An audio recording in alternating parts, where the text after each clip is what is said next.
लेख्न सकिने खालको पनि हुनुपर्छ भन्ने चाहिँ हो। अझ चाहिँ अलिकति दिउँसो अलिकति व्यस्त भएर सबैको चाहिँ नि अलिक कम्प्लिट आन्सर चाहिँ लेख्न सकिएन। अब त्यसलाई चाहिँ मिलाउने प्रयास चाहिँ गरेको छु मैले। त्यसलाई चाहिँ कम्प्लिट आन्सर बनाएर तपाईँहरूलाई दिन्छु ल। तर मोटामोटी हामीले चाहिँ नि ध्यान दिनुपर्ने विषयहरूको सन्दर्भमा र केही विषयहरू चाहिँ कम्प्लिट पनि गरेको छु मैले। त्यसलाई त्यो अनुसार चाहिँ लिनु होला साथीहरूले। अब मैले 6 बजे भनिएको थियो, अब मैले अलिकति ढिलो हुन्छ है भनेर भनेको थिएँ। अब हाम्रो आजको पहिलो प्रश्न चाहिँ के थियो भने, अब कर्मचारी व्यवस्थापनको विषय चाहिँ अब मुख्य जटिल विषय पनि हो यो, होइन।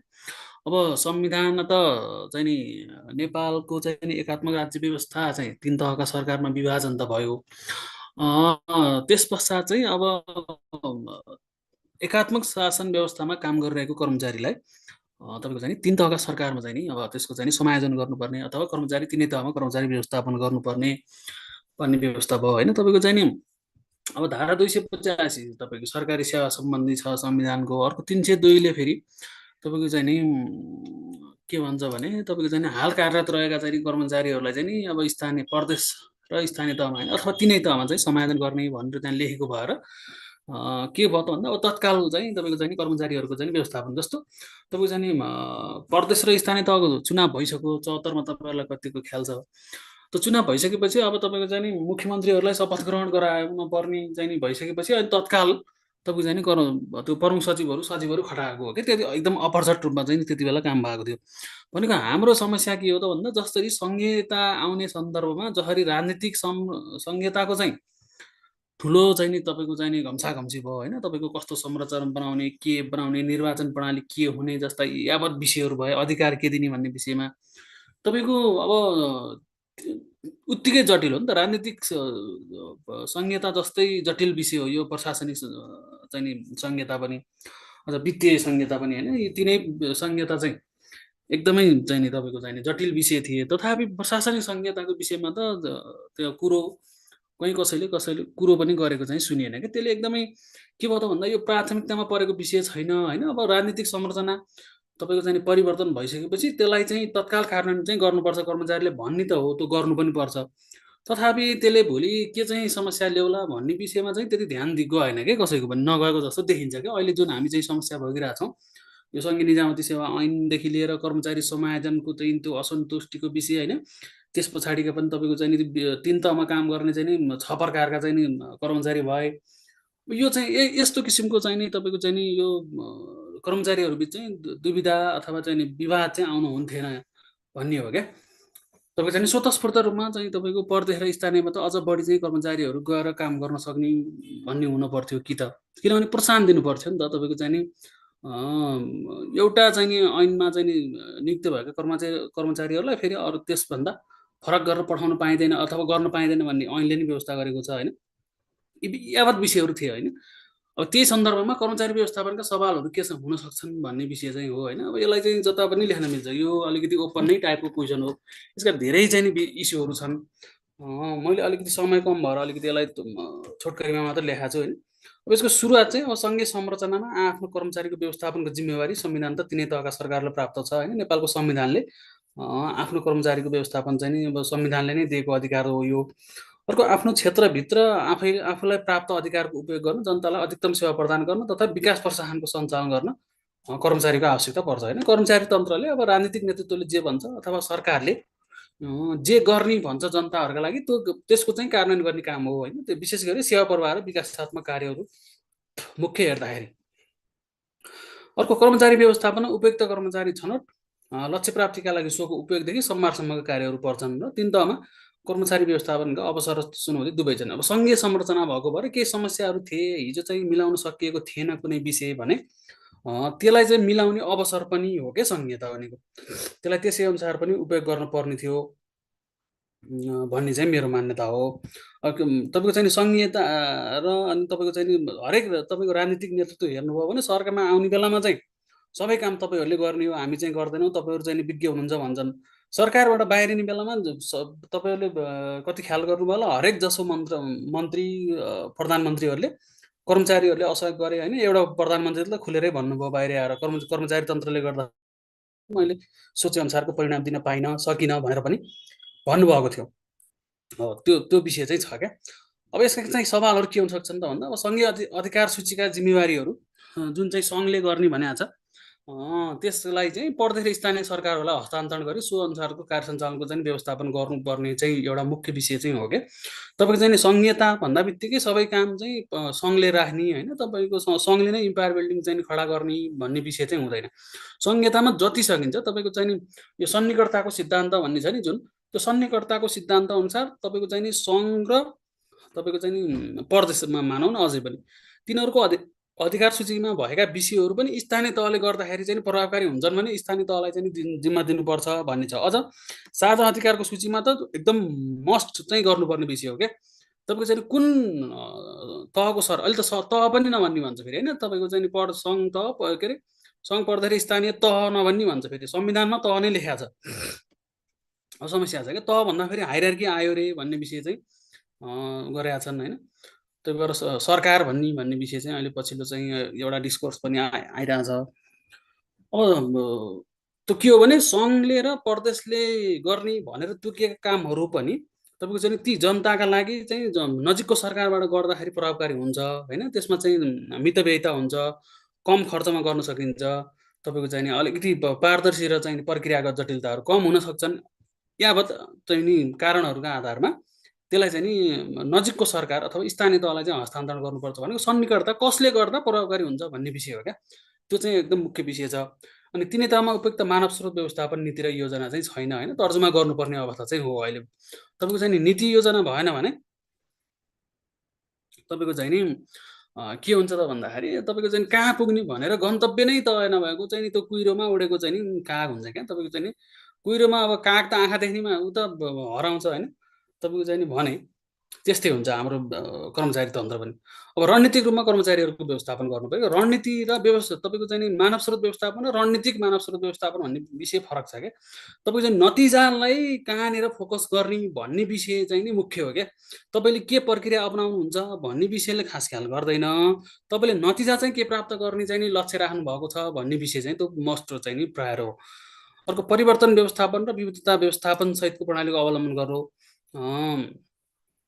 इकोनोमिक्स भन्छ क्या इकोनोमी अफ स्केल भन्छ नि हो त्योलाई भन्छ होइन परिवर्तन व्यवस्थापन तपाईँको चाहिँ नि सङ्घीय सरकारमा जुन किसिमको रोग देखिन्थ्यो तपाईँको चाहिँ नि जुन कर्मचारीहरूले काम गर्न चाहँदैनन् प्रविधिको उपयोग गर्न चाहँदैनन् होइन तपाईँको चाहिँ नि अब कानुनलाई देखाएर चाहिँ तपाईँको चाहिँ बकवासिङ गर्छन् तपाईँको चाहिँ नि जिम्मेवारी र उत्तरदायित्व पन्छाउँछन् यी यावत विषयहरू त्यति ठ्याक्कै चाहिँ प्रदेश र सङ्घमा पनि त्यही हस्तान्तरण भइरहेछ होइन अनि परिवर्तन व्यवस्थापनले त्यसलाई एड्रेस गर्नु पर्यो अर्को विविधता व्यवस्थापन भनेको तपाईँको चाहिँ नि विविधता हामीले चाहिँ नि अलिकति अब पढ्दाखेरि चाहिँ तपाईँको चाहिँ विभिन्न प्रकृतिले चाहिँ मान्छे फरक हुन्छ होइन त्यसलाई चाहिँ सेटल गर्नुपर्छ भन्ने भनेर पढेका छौँ हामी त यो विविधता व्यवस्थापनको त उसको स्कुलिङदेखि लिएर उसको सोच दृष्टिकोण मूल्य मान्यता के राख्छ भन्ने विषय पनि जस्तो मानौँ तपाईँको चाहिँ विविधता भनेर जातको मात्रै विषय हुँदैन यहाँ तपाईँको चाहिँ होइन कुनै कम्युनिटीमा जन्मेको छ र त्यो कम्युनिटीमा हुर्केका सबै मान्छे चाहिँ एकै हुन्छन् भन्ने विषयले चाहिँ नि पोलिसी निर्माण भयो भने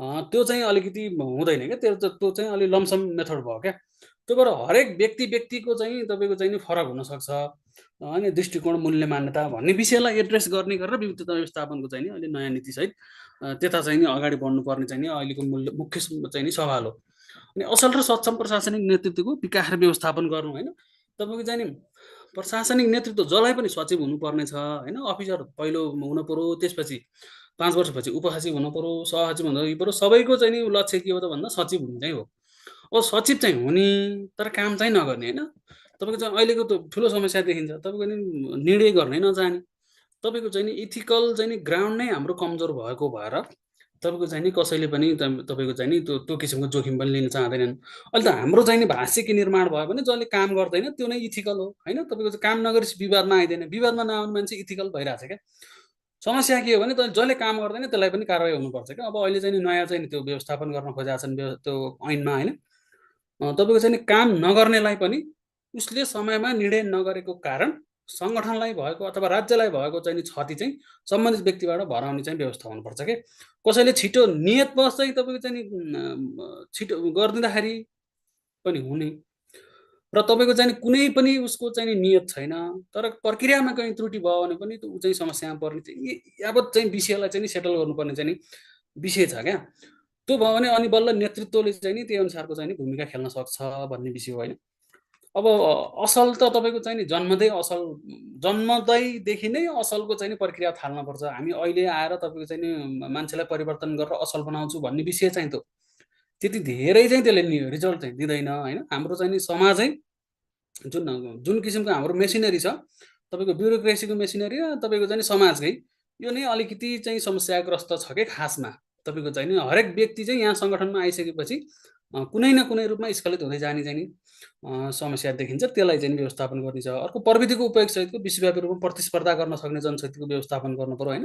हाम्रा चाहिँ समस्या के हो भने तपाईँको व्यक्तिगत रूपमा कर्मचारी सक्षम छ, ऊ व्यक्ति चाहिँ टाँटो छ, पढेको छ, देश विदेश पढेर आएको छ, जान्दछ, आदर्शका कुरानी गर्छ, सिद्धान्तका कुरानी गर्छ होइन, थ्योरी र प्रिन्सिपल पनि भन्छ, तर उसले रिजल्ट चाहिँ दिँदैन कि सङ्गठनलाई। समस्या त्यो भइरहेछ कि व्यक्ति चाहिँ नि सधैँ सफल, सङ्गठन सधैँ असफल भन्ने हाम्रो अहिलेको समस्या हो क्या। हो त्यसलाई चाहिँ कसरी तालमेल मिलाउने भन्ने विषयलाई त्यो माथिको चाहिँ यो नेतृत्व विकास र तपाईँको यो जनशक्तिको चाहिँ नि यो क्षमताबिच चाहिँ तालमेल ल्याउन मिलाउनु पर्ने अवस्था चाहिँ हो। अर्को प्रतिभा व्यवस्थापन होइन, अनि उच्च मनोबल र उत्प्रेरणायुक्त कर्मचारी प्रोत्साहनको निर्माण र निरन्तरता। तपाईँको चाहिँ नि मनोबल कमजोर भएको चाहिँ नि सिपाही लड्न पठाएर होइन त्यो युद्धमा हार्ने भए केही पनि हुँदैन। त्यो भएर चाहिँ नि जो चाहिँ ल म मरे मर्छु, सकेसम्म जितेर आउँछु, नभए मरेर भए पनि त्यसका लागि मरेर आउँछु भन्ने किसिमको चाहिँ जनशक्ति चाहिएको हो कि त्यो किसिमको हुनु पर्यो। अनि वैज्ञानिक वृत्ति विकास प्रणालीको अवलम्बन गर्नु पर्यो होइन। अनि अन्तर्तह सिकाएर प्रशासनिक समन्वय र सहायतारी होइन। तपाईँको अहिलेको मुख्य विषय तपाईँहरूलाई लाग्न सक्छ कि अब यो प्रशासनिक समन्वय भन्ने विषय कहाँबाट आउँछ त भन्दा तपाईँले पढ्नुभयो होला होइन। तपाईँले हेर्दाखेरि संविधानको चाहिँ धारा 232 हेर्नुभयो होला। धारा 232 होइन 51 खको 6मा हेर्नुभयो भने नीतिमा नेपालको के अरे उसको नीति, राज्यका नीतिमा हेर्नुभयो भने प्रशासनिक अन्तर सम्बन्ध कायम गर्ने भन्ने छ क्या। तिन तहबिच प्रशासनिक अन्तर सम्बन्ध गर्दै समन्वय र सहायतारी गर्ने भन्ने एउटा भाषा छ होइन। त्यसले सबल चाहिँ नि तपाईँको सार्वजनिक प्रशासनलाई सक्षम सबल बनाउने भन्ने छ होइन। त्यसलाई आधार मानेर तपाईँको चाहिँ नि अहिलेको तिन तहको चाहिँ अन्तर सम्बन्ध चाहिँ व्यवस्थापन गर्नुपर्छ क्या। त्यो चाहिँ मुख्य विषय हो। दण्ड पुरस्कार र कार्य सम्पादन मूल्याङ्कनको वैज्ञानिकरण होइन। अब यो तिनै तहमा चाहिँ यस्ता विषयलाई चाहिँ व्यवस्थित गर्नुपर्छ भन्ने हो। अब यसका सबल पक्षहरू के हुन् त भन्दा यसलाई सबल सङ्घीयताको मात्रै हेरेर यसमा चाहिँ लेखिएको मैले चाहिँ थोरै चाहिँ 5-7वटा बुँदा लेखाएको छु होइन।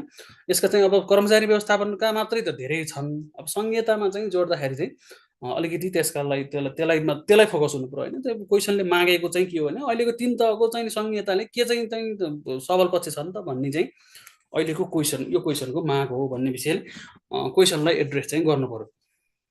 अब यसमा यसका सबल पक्षहरू चाहिँ के हुन सक्छन् त भन्दा अब यो तिनै तहका चाहिँ आफ्नै कर्मचारी र सोको व्यवस्थापन गर्ने अधिकार चाहिँ सम्बन्धित तहलाई नै भयो होइन। तपाईँको अब त्यो स्थानीयको चाहिँ प्रदेश कानुन अनुसार भने तापनि तपाईँको चाहिँ स्थानीयभित्र गइसकेपछि त्यसको लागि चाहिँ ग्रुमिङ गर्ने, सामाजिकीकरण गर्ने, त्यसको उपयोग गर्ने होइन, त्यसलाई चाहिँ वृत्ति विकासका अवसरहरू दिने होइन, त्यसलाई त्यसको उत्प्रेरणा र मनोबलको चाहिँ नि बढाइराख्ने विषयलाई चाहिँ सम्बन्धित स्थानीय तह नै जिम्मेवार हुन्छ नि त। त्यो भइसकेपछि संविधानले पनि के भन्छ भने तिनै तहले चाहिँ नि आफ्नो अधिकार चाहिँ प्रयोग गर्न पाउँछन् र कर्मचारीको व्यवस्थापन पनि सोही अनुसार हुन्छ भन्ने विषय हो। यो चाहिँ सबल पक्ष मान्नुपर्ने हुन्छ होइन। अनि कर्मचारी व्यवस्थापनका समस्या समाधान गर्ने अवसर पनि हो। तपाईँ चाहिँ अब हाम्रो चाहिँ नि के भयो त भन्दा परम्परागत दृष्टिकोण चाहिँ के भयो त भन्दा अब लोकसेवाले चाहिँ नि भर्ना गरिसकेपछि तपाईँको चाहिँ ती चाहिँ सक्षम र सबल हुन् भन्ने विषय छ होइन। त्यस पछाडि पो केही चाहिँ नि तिनीहरूमा परिवर्तन ल्याउने विषय छन् कि होइन, त्यस्ता विषयलाई पनि समाधान गर्ने अथवा एड्रेस गर्न सक्ने अवसर चाहिँ प्राप्त भयो क्या। तपाईँको संविधान चाहिँ नि अब हामी समाधानको बेलामा के चाहिँ गर्नु सकिन्थ्यो भने तपाईँको चाहिँ नि समायोजन चाहिँ हुन त पछिल्लो क्वेसनमा नै आउँछ होइन। समायोजन चाहिँ अलिकति चाहिँ थोरै अलिकति त्यसले चाहिँ नि नकारात्मक असर त पारेकै छ होइन। तपाईँको चाहिँ यसले ठुलो चाहिँ नि अब अघिल्लो वर्ष कर्मचारी समायोजन भनेर चाहिँ सङ्घमा दरबन्दी छैन भनेर वाचुत्तै चाहिँ नि पढ्दैखेर स्थानीयमा समायोजन गरियो। त्यसको लगत्तै चाहिँ नि आउँदो वर्ष चाहिँ फेरि चाहिँ नि सङ्घमा उत्तिकै सङ्ख्यामा कर्मचारी भर्ना गरियो भन्दा त्यसले के चाहिँ नि गर्यो त भन्दा जबरजस्ती पठाइयो भन्ने चाहिँ एउटा समस्या देखियो नि त। त्यो नगरेर त्यो कर्मचारी चाहिँलाई अब चाहिँ नैतिकवान सबल सक्षम होइन असल कर्मचारी भित्रमा चाहिँ के गर्न सकिन्थ्यो भन्नेलाई त्यसलाई अवसरको रूपमा चाहिँ लिने चाहिँ थियो, अझै पनि त्यो चाहिँ सम्भावना छ होइन। अनि तीन तहबीच अन्तर सम्बन्धको चाहिँ अभ्यास पनि भइरहेछ होइन। तपाईँको चाहिँ अब उसमा तपाईँको चाहिँ एउटा के भन्छ, एउटा चाहिँ अब त्यो मुख्य सचिवको अध्यक्षतामा छ होइन, प्रशासनिक चाहिँ यो समन्वय समिति होइन। त्यसपछि तपाईँ चाहिँ त्यस्तै प्रकारको चाहिँ अभ्यास चाहिँ तपाईँको चाहिँ प्रदेशहरूमा पनि गर्नुपर्ने हुन्छ। नभए चाहिँ नि तपाईँको चाहिँ नि सङ्घबाट चाहिँ नि प्रदेशको सचिव र स्थानीय तहको प्रमुख प्रशासकीय अधिकारी जाँदाखेरि तिनीहरूले पनि एक किसिमको प्रशासनिक अन्तर सम्बन्धको चाहिँ अभ्यासलाई चाहिँ बल पुऱ्याएका छन् भन्ने हो। अनि अर्को पेसागत मर्यादा होइन, तलब सुविधा पोसाक र अन्य विषयमा एकरूपताको अभ्यास हुने गर्ने चाहिँ गरिरहेको छ होइन। जस्तो हुन चाहिँ त तपाईँको चाहिँ नि सङ्घको शाखा अधिकृत र प्रदेश स्थानीयको छैटौँको तलब बराबर छ। तथापि तपाईँको चाहिँ नि के हो त भन्दाखेरि अब अधिकृत भनिसकेपछि सङ्घका अफिसरले फेरि हामी त्यसमा चाहिँ असन्तुष्टि जनाइरहेको अवस्था त छैन नि त। त्यो एक किसिमले चाहिँ त्यसलाई त्यसमा पनि एकरूपता नै भन्न चाहिँ मिल्छ होइन। तपाईँको चाहिँ नि अब आउने ऐनले चाहिँ सबैलाई चाहिँ तहगत प्रणालीमा लयो भने फेरि ती विषय त आफै पनि आउँछन् त। त्यसै गरी तपाईँको चाहिँ पोसाककै विषय पनि हेर्नुहोस् होइन, सबैले चाहिँ निलो कोटै लगाएका छन् अनि यस्ता विषयहरू चाहिँ छन् होइन। अनि सङ्घीय कर्मचारीहरूलाई प्रदेश स्थानीय तहमा गई सेवा गर्ने अवसर अहिले पनि छ होइन। प्रदेश स्थानीय तहमा समायोजन भएका कर्मचारीहरूलाई सङ्घमा बढाएको अवसर, यस्ता चाहिँ हाम्रा अहिले सङ्घीय कर्मचारी व्यवस्थापनका विषय मात्रै हुने साथीहरू यी फेरि यस्ता अवसर छन्।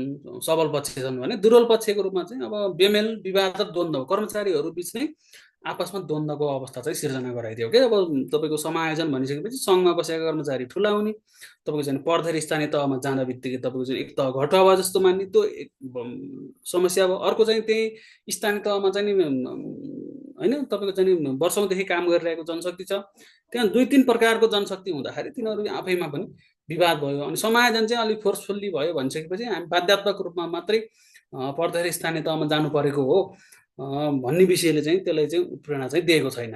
त्यसले द्वन्द्व मात्रै सिर्जना गरेको छ भन्ने विषय छ होइन। सेवा प्रवाहको गुणस्तरमाथिको प्रश्न छ होइन। तपाईँको चाहिँ नि कर्मचारीहरू चाहिँ सक्षम हुने तर गुणस्तर चाहिँ खस्कँदै जाने चाहिँ एउटा ठुलो चाहिँ रोग देखिन्छ निजामती सेवामा। अनि उत्प्रेरणा पनि कमजोर देखियो होइन। अनुत्पादक तथा भद्दा संरचना खडा गर्ने होडबाजी होइन। एउटा चाहिँ तपाईँको चाहिँ नि मैले सुन्नमा आएको एउटा चाहिँ नि एउटा सङ्घीय कार्यालयले तपाईँको चाहिँ नि प्रदेशको मन्त्रीले भनेको कार्य काम नमानिसकेपछि तपाईँको चाहिँ नि त्यो प्रदेशमा समानान्तर किसिमका सङ्गठन खोलियो भन्ने चाहिँ नि एउटा चाहिँ थियो क्या। भनेको त होडबाजी जस्तो क्या।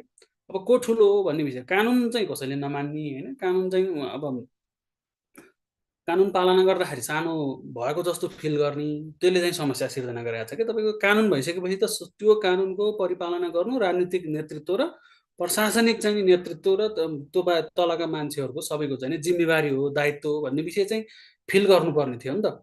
त्यो नभएर अब हाम्रो पनि त्यस्तै किसिमको संरचना बनाउनु पर्छ। हामी पनि अब त सङ्घभन्दा के कम होइन, अथवा स्थानीयले पनि प्रदेशभन्दा हामी प्रदेशले भनेको किन मान्ने अथवा सङ्घले भनेको किन मान्ने। जस्तो वनको एकजना साथीले भन्दै हुनुहुन्थ्यो स्थानीय तहबाट चाहिँ तपाईँको चाहिँ नि त्यो वन सम्बन्धी के डाटा मागेको अवस्थामा तपाईँलाई हामी चिन्दैनौँ भनेर चाहिँ कतिपय स्थानीय तहले चाहिँ डाटा दिएनन् भन्ने विषय थियो क्या। अब हामी चाहिँ त्यस्तो किसिमको संहिता पनि खोजेको चाहिँ होइन कि अभ्यासमा ल्याउन खोजेको त्यो किसिमको पनि होइन होइन। त्यो भएर अब अलिकति समस्या त्यसमा देखियो। अर्को अब लक्ष्य र कार्य जिम्मेवारी यकिन नगरी पद र सङ्गठन मात्रै गठन गर्ने के। तपाईँको चाहिँ पहिला काम हुनु पर्यो होइन, कामपछि सङ्गठन हुन्छ, अनि सङ्गठनपछि तपाईँको चाहिँ कर्मचारी हुनुपर्ने हो। अहिले त सङ्गठन खोलिहाल्ने अनि त्यहाँ चाहिँ नि कताबाट हुन्छ मान्छे लैजाने र अलिक त्यो सङ्गठनका लागि काम चाहिँ खोज्ने पछाडि खोज्ने चाहिँ प्रवृत्ति चाहिँ त्यो तिनै तहमा देखियो क्या। अब केही विषयको चाहिँ नि अध्ययन गर्नु पर्यो, एउटा छुट्टै आयोग बनाइदिने होइन। सङ्घमा राष्ट्रिय योजना आयोग भयो जस्तो तपाईँ प्रदेशमा र स्थानीय तहमा पनि नीति आयोग होइन, यस्ता चाहिँ के आयोग विज्ञ आयोगहरू भनेर गठन गर्न थालियो कि। अब यो त्यो त्यो समस्या हो कि साथीहरू। त्यो जागिर खुवाउनलाई मात्रै खोलिएका सङ्गठनहरू हुन्। अनि समायोजन सिर्जित विवाद हालसम्म टुङ्गो लागेको छैन होइन। समायोजनको विषय अहिले पनि तपाईँको त्यो समायोजनताका 75ताका जस्तो अवस्था थियो 74-75ताका, अहिले पनि त्यो किसिमको गर्मी चाहिँ छ क्या। समायोजन त्यही भएर चाहिँ पूर्ण रूपमा सफल भएको अथवा त्यो पूर्ण रूपमा सम्पन्न भएको भनेर भन्न सकिने अवस्था छैन होइन। स्वास्थ्यको चाहिँ विषय अझै पनि टुङ्गो लागेको छैन। तपाईँको चाहिँ मालपोत र नापी स्थानीय तहमा जाने भनेको अहिले पनि गएका छैनन् होइन। तपाईँको डाक्टरहरू चाहिँ जाँदैनन् भनेको, जाँदैनन् भने चाहिँ तपाईँको चाहिँ नि त्यसको व्यवस्थापन कसरी गर्ने हो, गर्नु पर्यो नि त होइन। अनि तहगत र पदगत सेवा हुँदा समानता चाहिँ भएन होइन, र नीतिगत समन्वय चाहिँ कमजोर देखियो भन्ने चाहिँ विषय छ। निष्कर्षको रूपमा सङ्घीय संरचना बमोजिम कर्मचारीको व्यवस्थापन गरी सेवा प्रवाह तथा विकास प्रोत्साहन सञ्चालन गर्नु चुनौतीपूर्ण विषय चाहिँ हो होइन। अनि सङ्घीय प्रणालीले कर्मचारी व्यवस्थापनमा रहेका समस्या र चुनौतीको समाधान गरी नयाँ सिराबाट अगाडि बढ्न अवसर दिएको चाहिँ हो। फेरि विश्वको उपयोग गरी सक्षम, दक्ष, पारदर्शी र व्यावसायिक प्रोत्साहन निर्माण गर्नु नै आजको आवश्यकता हो। यसरी चाहिँ निष्कर्ष चाहिँ टुङ्ग्याउन सकिन्छ है साथी हो। यो क्वेसनमा के छ जिज्ञासा छ भने हेरिहालौँ होइन। सचिव यस्तै छ। अब सङ्घीय निजामती सेवा ऐन तर्जुमाको सङ्घारमा रहेको छ होइन। यसमा छुटाउनै नहुने विषयहरू के छन् भनेर चाहिँ सोध्न सक्छ कहिलेकाहीँ होइन। तपाईँको चाहिँ अब सोध्ने एकदमै महत्त्वपूर्ण क्वेसन हो तपाईँको चाहिँ होइन। अब मैले उपहजी पास गर्दा पनि यही सोधेको थियो, यी विषयहरू चाहिँ छन्। अब यसमा चाहिँ तपाईँले धेरै विषय लेख्न सक्नुहुन्छ, हेर्नुहोस् होइन। सङ्घीय निजामती सेवा ऐनमा के विषय राख्ने भन्ने विषय अब छोटकरीमा लेख्न सक्नुहुन्छ, अलिकति व्याख्या सहित पुष्टाइसहित पनि लेख्न सक्नुहुन्छ। अब यो आफ्नो चाहिँ नि हुन्छ लाइन। अब मुख्य विषय चाहिँ छोड्नु हुँदैन भन्ने मात्रै हो। तपाईँको त्यसलाई चाहिँ 4-5वटा विषय चाहिँ छोड्नु बाहेक अरू विषय चाहिँ आफ्नो तरिकाले लेख्न सक्नुहुन्छ होइन। यसको भर्नादेखि लिएर भर्ना छनौट, यसको पदस्थापन होइन, तपाईँको सरुवा बढुवा होइन, कार्य सम्पादन मूल्याङ्कन, दण्ड पुरस्कार, ट्रेड युनियन होइन, अनुशासन, आचरण, मूल्य मान्यता विषय चाहिँ करिब करिब सबैले लेख्छन् होइन। त्यो विषयमा चाहिँ जान्छ। अब यसको के छ त भन्दा नेपालको संविधान जारी भएको 9 वर्ष भइसक्दा पनि सङ्घीय निजामती ऐन चाहिँ जारी हुन सकेको छैन होइन। यो ऐन जारी हुन ढिला हुँदा निजामती सेवाको भविष्य नै अन्यलमा परेको देखिन्छ। अनि सङ्घीय संसदको संसदीय समितिमा छलफलको क्रममा रहेको यस ऐनमा देखाएका विषयहरू रहनु पर्ने देखिन्छ होइन। यो उपसचिव सहसचिव चाहिँ खुला हटाउने भन्ने विषय चाहिँ होइन। अन्तर्प्रदेश सरकारी सेवा चाहिँ गठन गर्नु, के अरे अन्तर्प्रदेश चाहिँ नि प्रतिस्पर्धाको चाहिँ वातावरण बनाउनु पर्यो भन्ने हो एउटा। अनि अब आरक्षणलाई चाहिँ पटक पटक चाहिँ नि एउटै व्यक्तिले मात्रै आरक्षण लिने विषयलाई चाहिँ अब पुनरावलोकन गर्ने हो कि भन्ने होइन। त्यसको चाहिँ 10 वर्षमा पुनरावलोकन गर्ने भनेको विषय करिब 20 वर्ष हुन लागिसक्यो, अझै पनि भएको छैन। अर्को अब हालको सचिव पदमा बढाएका बनाइएको क्लस्टर प्रणालीलाई कार्यालय यो विषय चाहिँ तपाईँले राख्न सक्नुहुन्छ, नराख्न सक्नुहुन्छ। अब निजामती सेवाका कर्मचारीलाई परिचालन र अनुशासनमा राख्नका लागि सरकारी सेवाबाट अवकाश दिने बाहेक सबै सजाय चाहिँ लोक सेवाको परामर्श बिना नै कार्यालय प्रमुखले पनि दिन सक्ने होइन। तपाईँको चाहिँ निजी क्षेत्रमा तपाईँको चाहिँ हायर एन्ड फायरको चाहिँ नीति छ, त्यो चाहिँ हाम्रोमा पनि ल्याउन सकिन्छ नि। जस्तो इन्डियामा चाहिँ एकचोटि इन्दिरा गान्धीले तपाईँको आयोजना प्रमुखहरूलाई सिधै चाहिँ तपाईँले चाहिँ त्यो चाहिँ अधिकार दिएकी थिइन् क्या। त्यसपछि अनि तपाईँको चाहिँ सर्ती काम हुन थाल्यो भन्ने विषय छ। अहिले अब कार्यालय प्रमुखलाई नै टेर्दैन नि त कतिपय होइन स्थानमा। अब कार्यालय प्रमुख नै उस्तै लोती हुन्छ होइन। तपाईँको चाहिँ अनि त्यहाँ चाहिँ ट्रेड युनियन हुन्छ, के हुन्छ, वर्षौँदेखि बसेको चाहिँ हुन्छन् होइन। तपाईँको चाहिँ खडबार सुब्बाहरूदेखि लिएर अफिसर, अनि तिनीहरूले नै सबै मयुम चाहिँ नि सङ्गठन भनेकै मयुम भन्ने विषय चाहिँ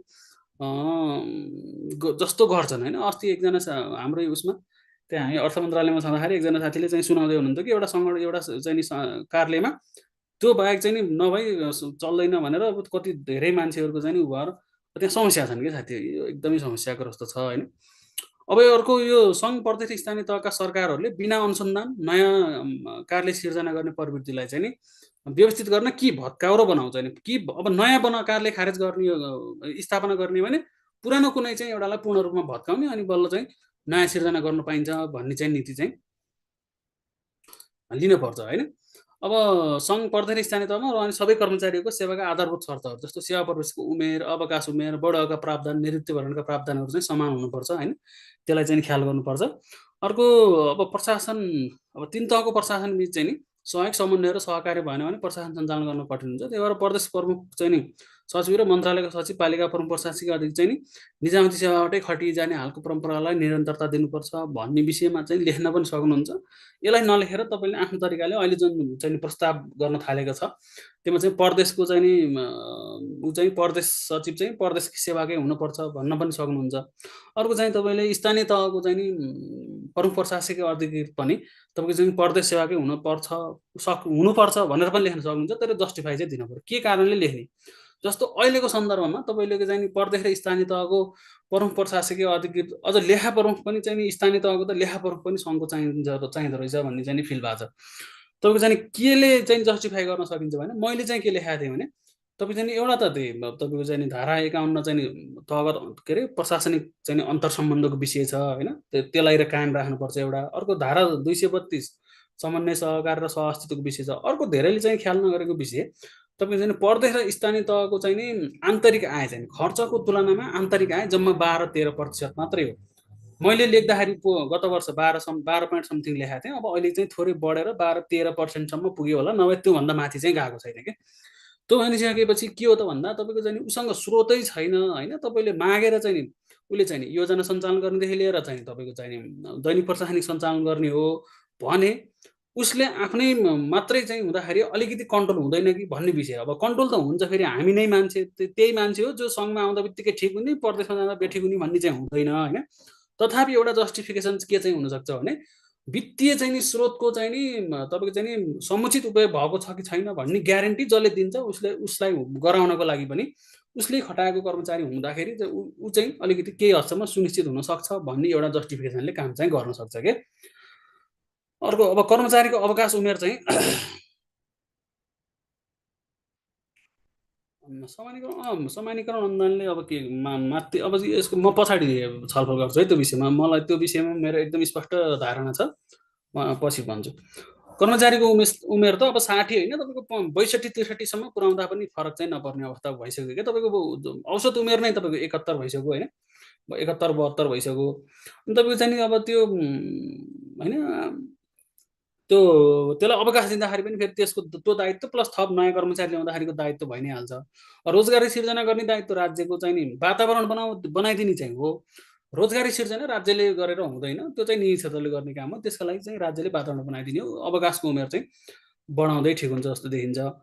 अब सङ्घीय निजामती सेवा होइन, ट्रेड युनियन चाहिँ नि अब अलिकति सेवा सुविधा र सुरक्षाको विषयमा मात्र चाहिँ नि अब हुन पऱ्यो, त्यसलाई व्यावसायिक बनाउनु पऱ्यो होइन।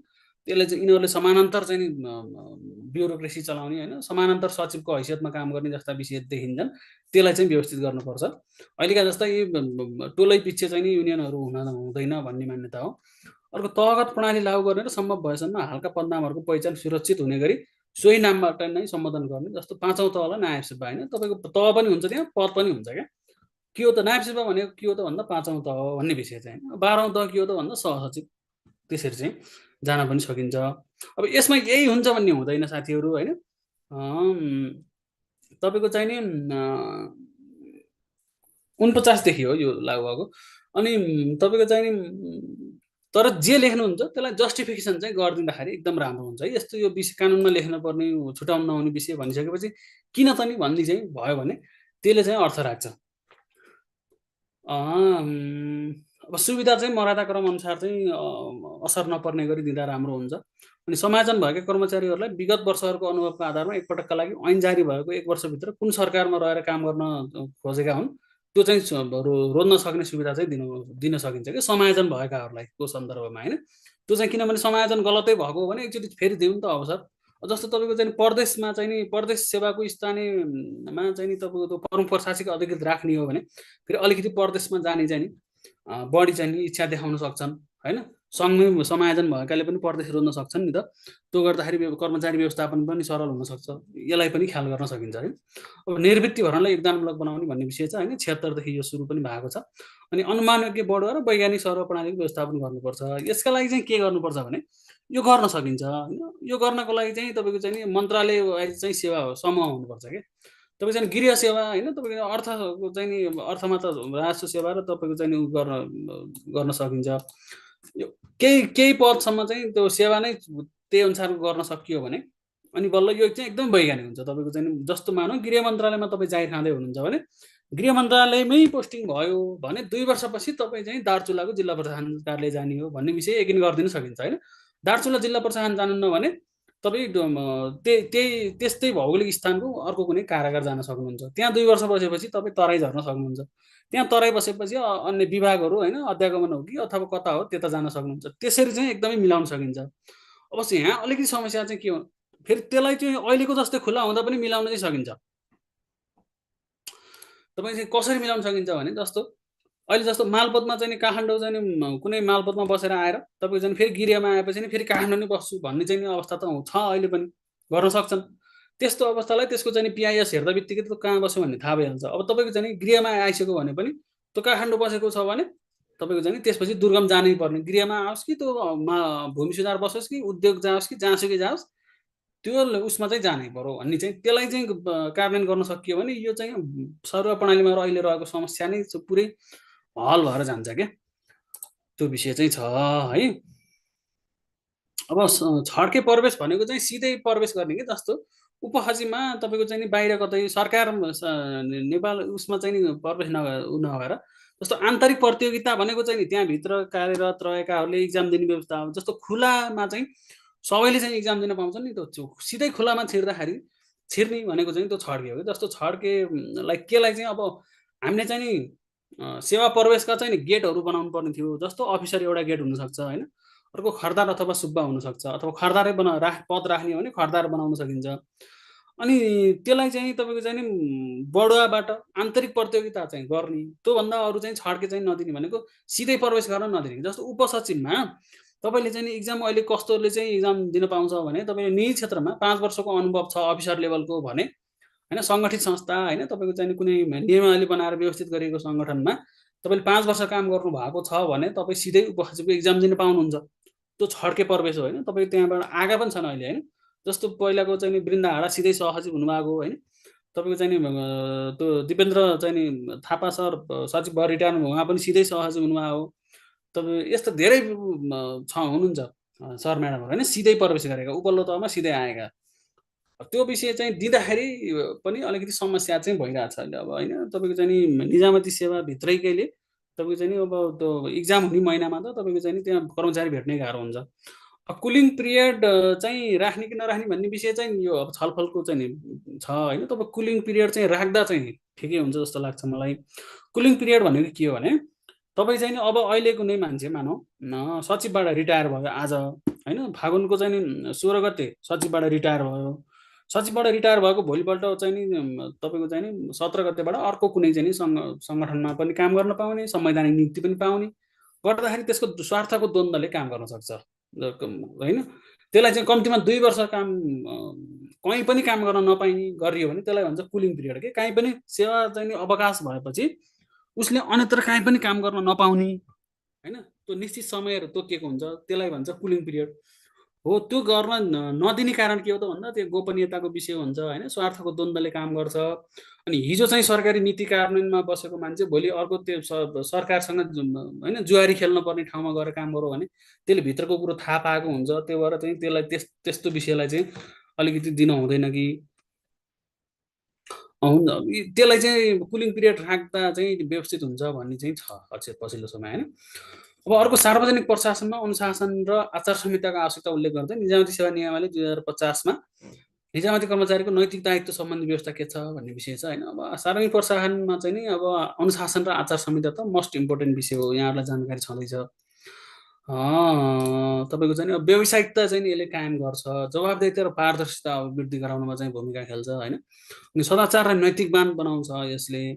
तपाईँको चाहिँ शिष्ट नम्र र सभ्य शासकीय शैलीमा चाहिँ वृद्धि गराउन चाहिँ भूमिका खेल्छ होइन। तटस्थता र निष्पक्षता कायम गराउँछ, कानुनको परिपालन मार्फत चाहिँ कानुनको चाहिँ शासन कायम गराउने चाहिँ काम गर्छ र सबल संवेदनशील सेवा निर्माण गर्छ होइन। तपाईँको अनुशासन आचार संहिताको पालना भयो भने त्यो सबल पनि हुन्छ, संवेदनशील पनि हुन्छ होइन। तपाईँको चाहिँ कानुनमा त्यो तोकिएको भन्दा अथवा निश्चित मूल्य मान्यता भन्दा बाहिर नजाने भने हो नि त अनुशासनमा बस्ने भनेको। अर्को सुशासन कायम गराउन पनि सहयोग हुन्छ, सहयोगी चाहिँ भूमिका खेल्छ यसले भन्ने विषय हो। तपाईँको चाहिँ अर्को विषय चाहिँ नि नियमावली 2050 मा निजामती कर्मचारीहरूको नैतिक दायित्व सम्बन्धी व्यवस्था के छ भनेर लेखिएको थियो होइन, क्वेसन थियो। यसमा चाहिँ अब नियम 122 क मा तपाईँको चाहिँ कर्मचारीको नैतिक दायित्व सम्बन्धी व्यवस्था छ। यसमा जस्तो सेवाग्राहीहरूप्रति समान किसिमको व्यवहार गर्नु पर्यो होइन। तपाईँको चाहिँ नि कर्मचारीहरू पनि कुनै भेगका हुन सक्छन्, कुनै दलप्रति आस्था राख्ने हुन सक्छन् होइन, अथवा कुनै मूल्य मान्यता चाहिँ नि अलि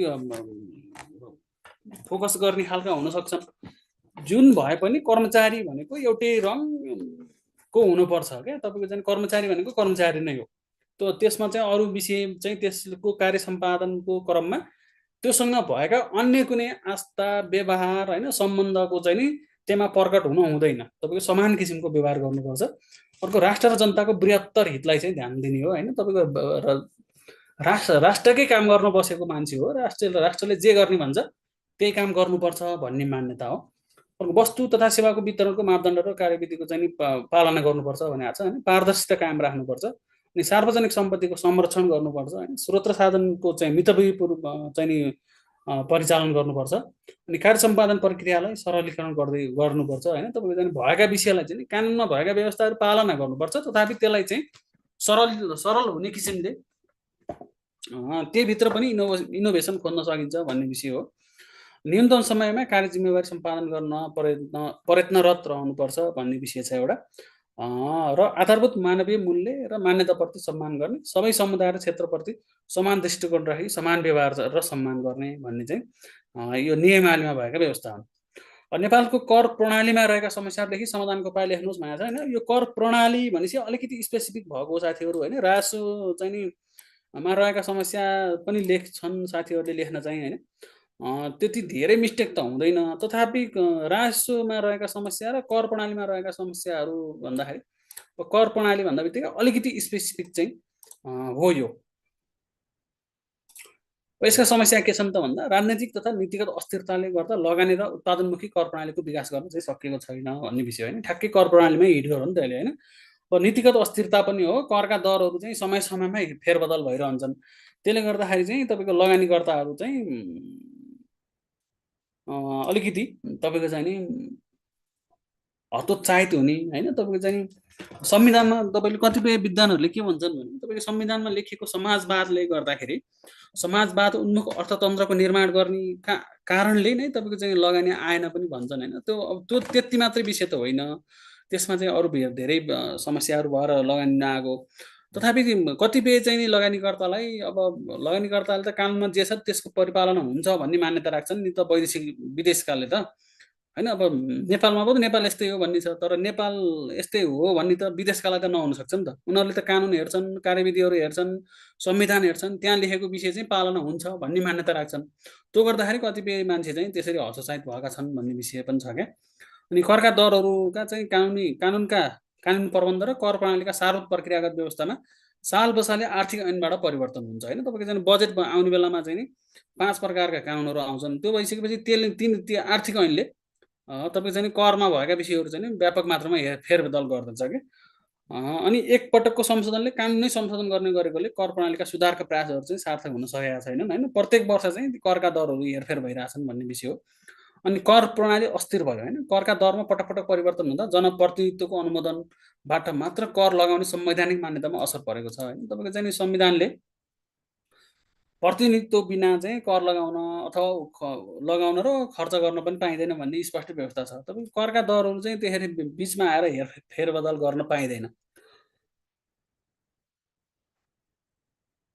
लेख्न चाहिँ लेख्या हुन्छ आर्थिक ऐनमै होइन। त्यो अधिकारको प्रयोग गर्ने भनेर लेखेको त हुन्छ, तर त्यो पनि के हो त भन्दा करका दरहरू त अनिवार्य संसदमा जानुपर्ने विषय चाहिँ हो।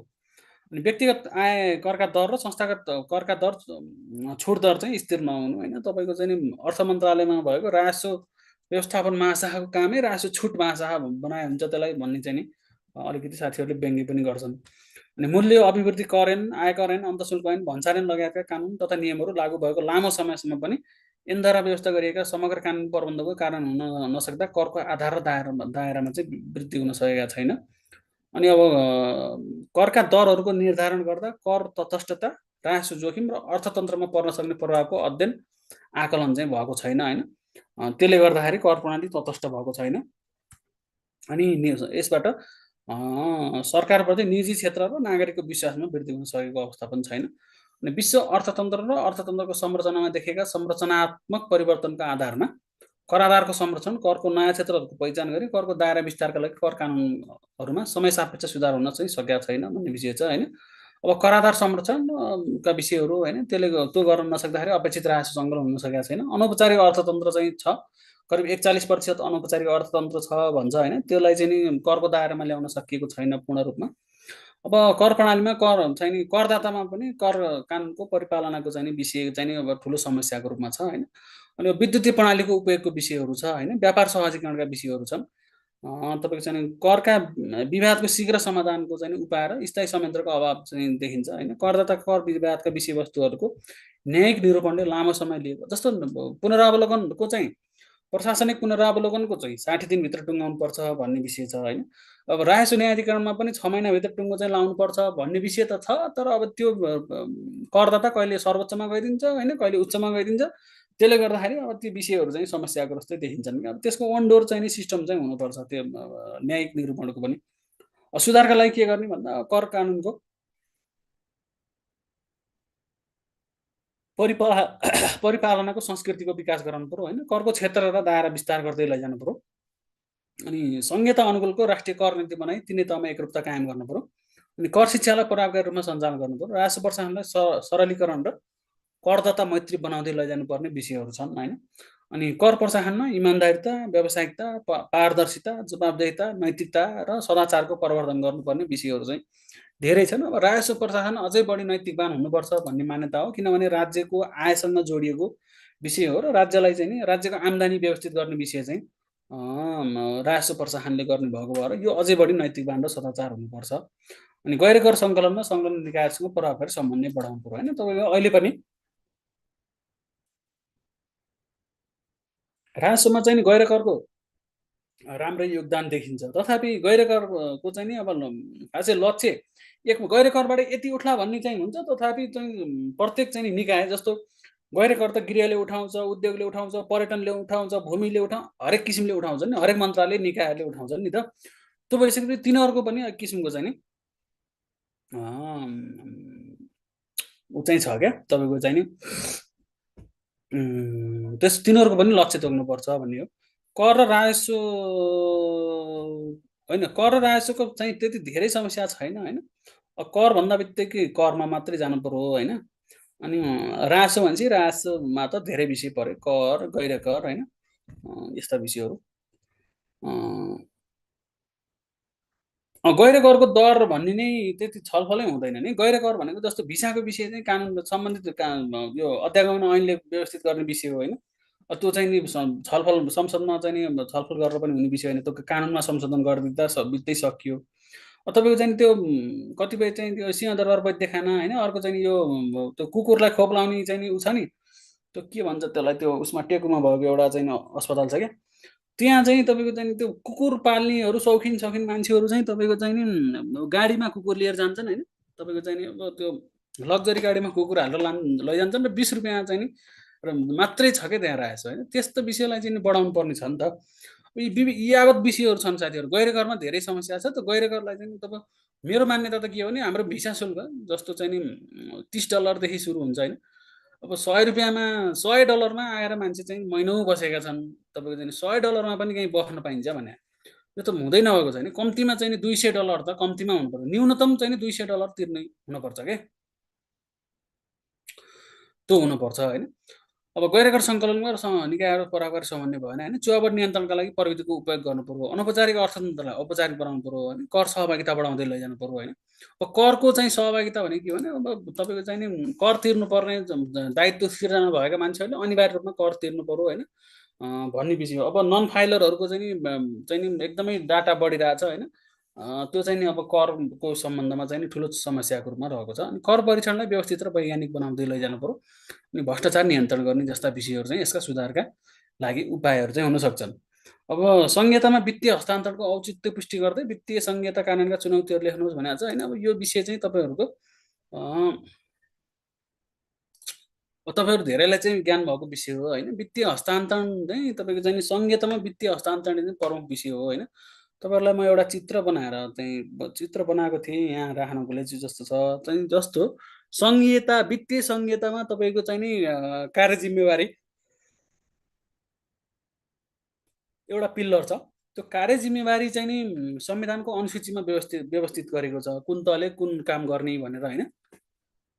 हो त कार्य जिम्मेवारी अनुसारको चाहिँ नि काम गर्नका लागि चाहिँ उसलाई राजस्वको अधिकार पनि प्राप्त छ। अहिले तत्कालै अब यो पर्दाखेरि स्थानीय तहको राजस्वले आफूलाई प्राप्त भएको कार्य जिम्मेवारी गर्न सकिने अवस्था चाहिँ छैन। त्यो भइसकेपछि राजस्वले पुग्दैन भनेपछि अनि के गर्छन् त उनीहरूले भन्दाखेरि अब सङ्घले चाहिँ धेरै चाहिँ नि राजस्व छ सङ्घसँग, त्यो चाहिँ नि वित्तीय हस्तान्तरण मार्फत त्यहाँ 4 प्रकारका अनुदान जान्छन् होइन। अनि तपाईँको चाहिँ नि राजस्व बाँडफाँड र रोयल्टीको विषय चाहिँ जान्छ होइन त्यहाँबाट त्यो त्यो विषयहरू चाहिँ नि वित्तीय हस्तान्तरणबाट जान्छ। अब वित्तीय हस्तान्तरणले पनि उसको काम खर्चको चाहिँ नि खर्च धान्न सकेन भने उसले आन्तरिक ऋण लिन पाउने चाहिँ नि व्यवस्था छ कि यो समग्रता चाहिँ समग्रतामा चाहिँ हेर्नुपर्ने हुन्छ वित्तीय हस्तान्तरणको विषयलाई पनि। अनि वित्तीय हस्तान्तरणभित्र पनि वित्तीय समानीकरण अनुदान चाहिँ नि अब अलिकति पछिल्लो समय घट्दै गइरहेछ। अनि सशर्त अनुदान चाहिँ बढ्दै गइरहेछ। सशर्त अनुदान बढ्दै जानु मात्रै चाहिँ समस्या चाहिँ होइन फेरि होइन। अब यो चाहिँ नि संहितामा चाहिँ अब हुन त वित्त आयोगले रिपोर्टमै भनेको छ तपाईँको चाहिँ नि सशर्त अनुदान बढ्दै जाँदा वित्तीय संहिताको कार्यान्वयनमा अथवा वित्तीय संहिताको स्वायत्ततामाथि प्रश्न उठो भनेर भनेको छ उसले आफ्नै रिपोर्टमा। अब यो भएको चाहिँ के हो भने खास सशर्त अनुदान बढेको कारण चाहिँ के हो भने जस्तो खानेपानी मन्त्रालय र भौतिक पूर्वाधार मन्त्रालय अन्तर्गतका करिब चाहिँ नि 800 देखि 1000 योजनाहरू जुन सङ्घले चाहिँ सञ्चालन गर्दै आएको थियो अनि वैदेशिक सहायतामा सञ्चालन भएका थिए त्यस्ता आयोजनाहरू चाहिँ प्रदेश र स्थानीय तहलाई हस्तान्तरण गरेको छ क्या। अब ती विषय त सशर्तबाटै जान्छन् नि। त्यो भइसकेपछि चाहिँ तपाईँको चाहिँ सशर्त अनुदान बढ्दै गएको जस्तो देखिएको हो। तर यो त्यो सशर्त अनुदानमा पनि तपाईँ चाहिँ के हो त भन्दा अनिवार्य दायित्व अन्तर्गत चाहिँ सिर्जना भएका चाहिँ दायित्वहरू चाहिँ प्रदेश र स्थानीय तहलाई झन् सङ्घले गर्नुभन्दा बरु प्रदेशले गरोस् भनेर दिएको छ। यो त्यति बेठिक चाहिँ त्यही होइन होइन। पछि ती आयोजनाहरू सम्पन्न भएपछि अनि त्यो सशर्त अनुदान घट्दै जान्छ क्या त्यो विषय हो। अब आर्थिक वित्तीय पक्ष हरेक राज्य र शासनका चाहिँ सञ्चालनको मेरुदण्ड नै हो। सङ्घीय व्यवस्थामा झनै यसको महत्त्व विशेष महत्त्व हुन्छ होइन। संहितामा एकात्मक राज्य व्यवस्था भन्दा राज्यको संरचना र बहुरूपमा विकास एवं अभ्यास गरिन्छ। शासनको संरचना र खर्च वृद्धि हुन पुग्छ यसमा संहितामा होइन। सङ्घीय शासनको मर्म अनुरूप यसलाई जीवन्त अभ्यासमा उतार्न संहितामा अन्तर्सरकारी वित्तीय हस्तान्तरण राजस्व बाँडफाँड ऋण व्यवस्थापनको विशेष औचित्य चाहिँ हुन्छ होइन। अब चाहिँ वित्तीय हस्तान्तरणलाई अब वित्त व्यवस्थालाई प्रभावकारी बनाउने विषय हो। सङ्घीय शासन अनुरूपको सार्वजनिक आय खर्चको चाहिँ सही व्यवस्थापन गर्नु हो यो तल आएछ। अनि वित्तीय चाहिँ नि अधिकारमा हुन सक्ने विवाद तथा अस्पष्टतालाई सही निरूपण गर्नु हो होइन। सहकारिता सहअस्तित्व र समन्वयको सिद्धान्त अनुरूप वित्त व्यवस्थापन सञ्चालन गर्ने विषय चाहिँ हो।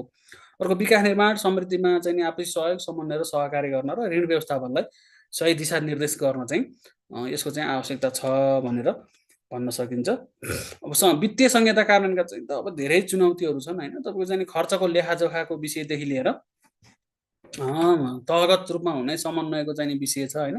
तपाईँको चाहिँ आय चाहिँ प्रदेश र स्थानीय तहको तुलनात्मक रूपमा आय कमजोर छ होइन आन्तरिक आय। तपाईँको चाहिँ नयाँ क्षेत्रहरू करका क्षेत्रहरू चाहिँ पहिचान गरिएको छैन होइन। दोहोरो चाहिँ कराधिकार चाहिँ छ होइन त्यसलाई पनि व्यवस्थित गर्नुपर्ने विषय छ। अनि सङ्घसँग धेरै करको चाहिँ उ छ होइन। तपाईँको चाहिँ त्यसलाई चाहिँ व्यवस्थापन गर्दै लैजानुपर्ने विषय छ।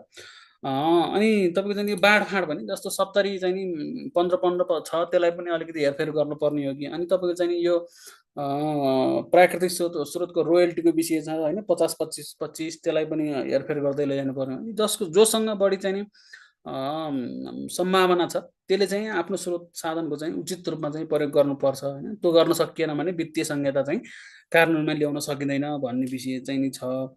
अर्को तपाईँको चाहिँ के हो त भन्दा हामी चाहिँ यो विभिन्न यो विशेष होइन समपूरकहरू जस्ता अनुदानहरू दिन्छौँ। जस्तो विशेष अनुदान चाहिँ शिक्षा स्वास्थ्य जस्ता सामाजिक पूर्वाधारहरूका लागि हो होइन।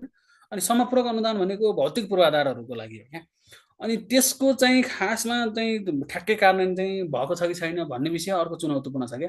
अनि विशेष अनुदानमा जुन शिक्षाको अवस्था छ अथवा चाहिँ नि तपाईँको चाहिँ औसत आयोगकै विषय हेर्नुहोस् होइन। अब शिक्षाको चाहिँ अहिले साक्षरता दर हाम्रो 76% हो होइन एभरेजमा। नेसनल एभरेज भनेको 76% हो होइन। पुरुषको 83 महिलाको 69%। अब तपाईँको चाहिँ 76% नभएका चाहिँ प्रदेशहरू छन् स्थानीय तहहरू छन् नि त हो। तिनीहरूलाई नेसनल एभरेजमा ल्याउनको लागि चाहिँ नि हस्तान्तरण गर्नु पर्यो कि पैसा हो। त्यो चाहिँ विशेष अनुदान भनेको त्यहाँ चाहिँ कार्यान्वयन गर्नु पर्यो। जस्तो मानौ कर्णाली प्रदेशको चाहिँ अलिकति गरिबी पनि बढी छ होइन। तपाईँको चाहिँ नि साक्षरता कमजोर छ भने नेसनल एभरेजमा ल्याउनका लागि कर्णाली प्रदेशको शिक्षामा कति लगानी गर्नुपर्छ अनि त्यही अनुसारको चाहिँ नि वित्तीय हस्तान्तरण हुनु पर्यो कि विशेष अनुदानमा हो। त्यो विषय चाहिँ नि ओझेलमा परिरहेको छ कि त्यतातिर ध्यान दिएको छैन कि मान्छेले हो। त्यसलाई चाहिँ ध्यान दिनुपर्छ भन्ने विषय हो होइन। यस्ता विविध समस्या चाहिँ चुनौतीहरू चाहिँ देखिन्छन्। सार्वजनिक खरिदमा रहेका समस्याहरू लेखी समाधानको उपायहरू अब यो धेरै विषय चाहिँ नि छन् सार्वजनिक खरिदमा होइन। तपाईँको चाहिँ स्वच्छता कायम गर्नुपर्ने पारदर्शिता हुनुपर्ने सबैको चाहिँ प्रतिस्पर्धाको सुनिश्चितता हुनुपर्ने होइन। तपाईँको चाहिँ प्रक्रियामा चाहिँ तपाईँको चाहिँ मिल्नेमतो गर्न नपाइने यी विभिन्न समस्याहरू छन् ती विभिन्न भइरहेछन्। अब यसमा प्रक्रियागत चाहिँ समस्या भनेको चाहिँ अब जटिलताहरू धेरै छन्। खरिद प्रक्रियामा ढिलाइ हुन्छ। पारदर्शिता र प्रतिस्पर्धालाई चाहिँ सीमित गरिएको छ। ठेक्का प्रक्रियामा दोहोरोपना तथा अनावश्यक पुनः टेन्डर जस्ता विषयहरू छन्। अनि सूचनाको अभावका कारण सीमित प्रतिस्पर्धा जस्ता विषयहरू छन् होइन। अनियमितता र भ्रष्टाचार भइरहेछ होइन। तपाईँको मिलमतो हुने, राजनीतिक दबाव र प्रभावमा काम गर्नुपर्ने, अनि कमसल सामग्रीहरूको आपूर्ति हुने, त्यसमा पनि मिलमतो गर्ने, अनि गलत कागजात र फर्जी ठेकदारहरूबाट चाहिँ ठेक्का लिने समस्या चाहिँ छ होइन। तपाईँको चाहिँ त्यो बोलपत्र भन्छ नि, त्यो बोलपत्रमा चाहिँ तपाईँको चाहिँ एउटा तिनवटा बोलपत्र चाहिँ पेस गर्ने भनेको छ, एउटा चाहिँ वास्तविक हुन्छ, ती दुईवटा कहाँ कहाँ थाहै हुँदैन क्या। त्यस्तो चाहिँ त्यो त फर्जी भयो नि त त्यो। अनि कार्यान्वयन तथा अनुगमनको चाहिँ नि कमजोरी पनि देखिन्छ होइन। अब यो समयमा चाहिँ आयोजना किन सम्पन्न भएन त भन्दा हाम्रो खरिद प्रक्रिया चाहिँ व्यवस्थित भएको छैन होइन। लागत चाहिँ बढ्दै गएर कस्ट ओभररन एन्ड टाइम ओभररन त यो एकदमै ठुलो समस्या देखिन्छ। अनि गुणस्तरीयताको मापदण्ड पूर्व पालना पनि भएको देखिँदैन। प्रविधिको चाहिँ सीमित प्रयोग छ होइन। अब यसको समस्याको समाधानका लागि के गर्ने त भन्दाखेरि अब खरिद प्रक्रियामै सुधार गर्नु पर्यो होइन। प्रक्रियालाई चाहिँ प्रतिस्पर्धात्मक बनाउने खालको नीति हुनु पर्यो, सरल हुनु पर्यो, पारदर्शी हुनु पर्यो। अनि पूर्व तयारीको चाहिँ स्पष्ट व्यवस्था। अब खरिदमा तपाईँहरू धेरै खरिदमा सहभागी पनि हुनुहुन्छ होला होइन। त्यो खरिद कागजात तयार हुनु भन्ने विषय छ नि, जुन बिड डकुमेन्ट हो, त्यो बिड डकुमेन्ट बनाउने भनेको सबैभन्दा ठुलो विषय हो क्या साथीहरू। अनि त्यो बिड डकुमेन्ट चाहिँ नि तपाईँको चाहिँ त्यो कानुनभन्दा पनि, खरिद कानुनभन्दा पनि ठुलो हो। त्यो खरिद बिड डकुमेन्ट र तपाईँको चाहिँ नि सम्झौतामा जे विषय चाहिँ नि लेखिएको छ त्यही भ्यालिड गर्छ कि पछि तपाईँको चाहिँ नि कोर्टमा चाहिँ त्यसको चाहिँ रिभ्यू हुन थालो भयो भने पनि। अनि त्यसलाई पनि तपाईँको चाहिँ नि सरी, तपाईँको खरिद सम्झौतामा ती विषय लेखिएको छैन होइन। अनि बिड डकुमेन्टमा त्यो चाहिँ स्पष्ट खुलाइएको छैन भने तपाईँको प्रचलित कानुन अनुसार हुन्छ भन्ने विषयलाई भ्यालिड गर्दैन के तपाईँको चाहिँ यो खरिदमा। तपाईँले यो चाहिँ ख्याल गर्नु होला है साथीहरू। तपाईँको चाहिँ नि बिड डकुमेन्ट बनाउन अथवा चाहिँ नि सम्झौतालाई चाहिँ स्पष्ट गर्नको चाहिँ नि झन्झट भयो भनेर तपाईँले अन्य विषय चाहिँ कानुन बमोजिम तपाईँको चाहिँ हुनेछ भनेर लेखियो भने त्यसले भ्यालिड चाहिँ गर्दैन। यो खरिदमा एकदमै यो धेरैले ख्याल नगरेको विषय। तर धेरै चाहिँ नि सरकारी चाहिँ नि ठेक्काहरूमा फेल हुने कारण चाहिँ यो हो क्या होइन। अनि भ्रष्टाचार नियन्त्रण र सुशासन चाहिँ कायम गर्नु पर्यो होइन। अब अनियमितता गर्नेलाई चाहिँ तपाईँको कारवाही गर्ने विषयहरू भयो होइन। अनि अब सरकारी अधिकारी र ठेकदारहरूको चाहिँ नि गैर नैतिक स्वार्थको गठजोड छ, त्यसलाई चाहिँ नि हटाउनु पर्यो होइन। अनि ठेकदार पनि तपाईँको चाहिँ छनौटमा पारदर्शी मूल्याङ्कन प्रणाली चाहिँ हुनु पर्यो होइन। अनि कार्यान्वयन र अनुगमन चाहिँ जे कारण खरिद चाहिँ नि सम्झौता भइसक्यो भने त्यसलाई चाहिँ नि व्यावहारिक रूपमा चाहिँ तपाईँलाई चाहिँ के गर्नु पर्छ भन्दा कार्यान्वयनमा लैजानु पर्यो र त्यसको चाहिँ वस्तुगत रूपमा चाहिँ मूल्याङ्कन गर्नु पर्यो। अनि प्रविधिको प्रयोग गर्ने होइन। अब इजिपी चाहिँ सुरु भएकै छ होइन। अब इजिपीमा पनि समस्याहरू देखिन्छ छन् भनेर भन्छन्। यी विभिन्न विषयहरूलाई चाहिँ समाधान गर्दै लैजानु पर्यो र खरिद प्रक्रियामा सहभागी हुने तपाईँको चाहिँ तपाईँको चाहिँ त्यो जिन्सी हेर्ने होस् अथवा चाहिँ लेखाको जनशक्ति होस्, कार्यालय प्रमुख होस्, अनि इन्जिनियर होस्, यी सबै विषयको चाहिँ तपाईँको चाहिँ नि क्षमता वृद्धि गर्नुपर्ने छ होइन। अनि ठेकदारहरू ठेकदारहरूको पनि चाहिँ क्षमता वृद्धि गर्ने र तपाईँको चाहिँ उनीहरूलाई रिस्क सधैँ रिस्क मात्रै लिएर हुँदैन। तपाईँको चाहिँ गर्न सकिने काम मात्रैमा हात हाल्ने खालको नैतिकवान बनाउनु पनि पर्ने छ होइन। अब हाम्रो खरिद ऐन नियमहरू चाहिँ नि अब परिमार्जन गर्दै समयानुकूल परिमार्जन गर्दै लैजानु पर्यो। तर तपाईँको चाहिँ नि त्यो 1 वर्षमा 5 पटकसम्म परिवर्तन भयो होइन, त्यस्तो पनि होइन फेरि। त्यो म्याथको विषयमा मात्रै चाहिँ तपाईँको चाहिँ धेरै पटक परिमार्जन भएको छ। त्यसले पनि हाम्रो खरिदलाई व्यवस्थित गर्दैन होइन। यस्ता प्रक्रियागत जटिलताहरूलाई चाहिँ हल गर्दै लैजानु पर्यो होइन। अन्तर्राष्ट्रिय स्तरमा राम्रा अभ्यासहरू चाहिँ बेस्ट प्र्याक्टिसेसहरू के छन् तिनीहरूलाई अनुकरण गर्ने हो। अनि भ्रष्टाचार अनियमितता गर्ने निकायलाई प्रभावी दण्ड चाहिँ नि दिने हो भन्ने विषय चाहिँ निष्कर्षको के अरे समाधानको रूपमा राख्न सकिन्छ। अब निष्कर्ष चाहिँ सार्वजनिक खरिद प्रक्रियामा पारदर्शिता, प्रतिस्पर्धा र सुशासनको व्यवस्थापनमा सरकारी स्रोत साधनको उचित उपयोग गर्न सकिन्छ। प्रविधिको प्रयोग कडाइका साथ अनुगमन तथा सुशासन प्रवर्धनका उपायहरू अवलम्बन गर्दा सार्वजनिक खरिदमा देखिएका समस्याहरूलाई समाधान गर्न सकिन्छ भन्ने खालको लाइनमा लेख्न सकिन्छ होइन। अब सार्वजनिक क्षेत्रको लेखामान भन्नाले के बुझिन्छ? सार्वजनिक क्षेत्रको लेखामान अनुसार वित्तीय विवरण तयार गर्दा ध्यान दिनुपर्ने विषयहरू के छन् भनेर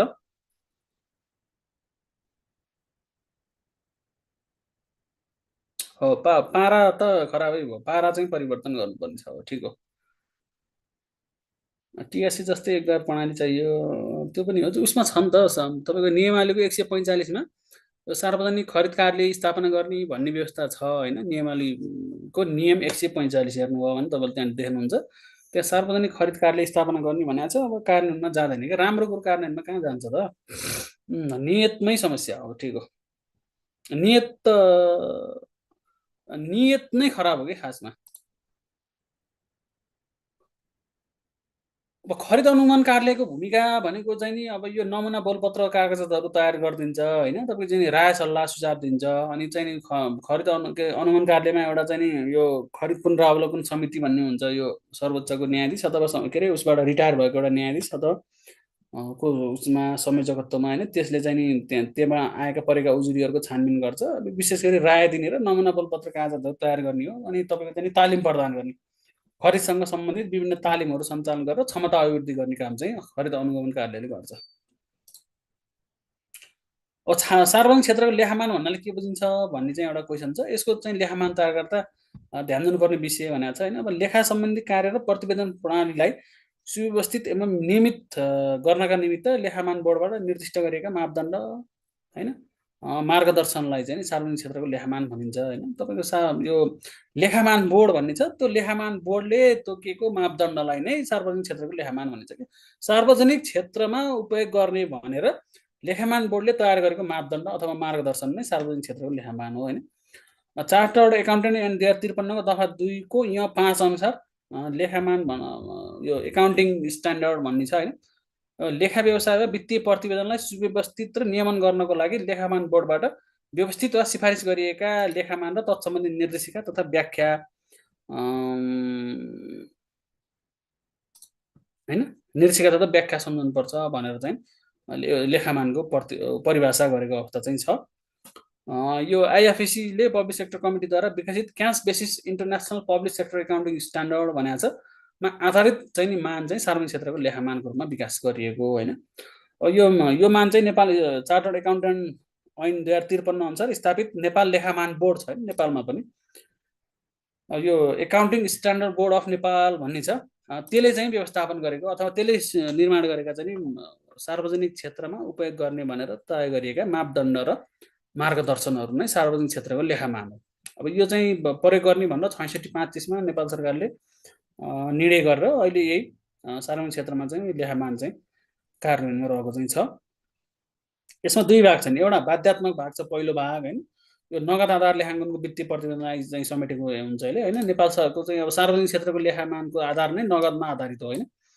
अर्को चाहिँ नि उ छ स्वैच्छिक छ होइन। स्वैच्छिकले चाहिँ नि अब यो नगद आधारका अतिरिक्त अन्य विषयहरूलाई चाहिँ नि प्रोत्साहन चाहिँ गर्ने तर अनिवार्य नगर्ने भनेको छ। अनिवार्य चाहिँ होइन तर प्रोत्साहन गर्नुपर्छ, त्यता जस्तो प्रोत्भावीमा जानु पर्यो लेखा प्रणाली भन्ने विषय छ नि त। त्यो चाहिँ नि अब त्यसलाई त्यतातर्फ चाहिँ नि अग्रसर हुनुपर्छ भन्ने विषयहरू हो।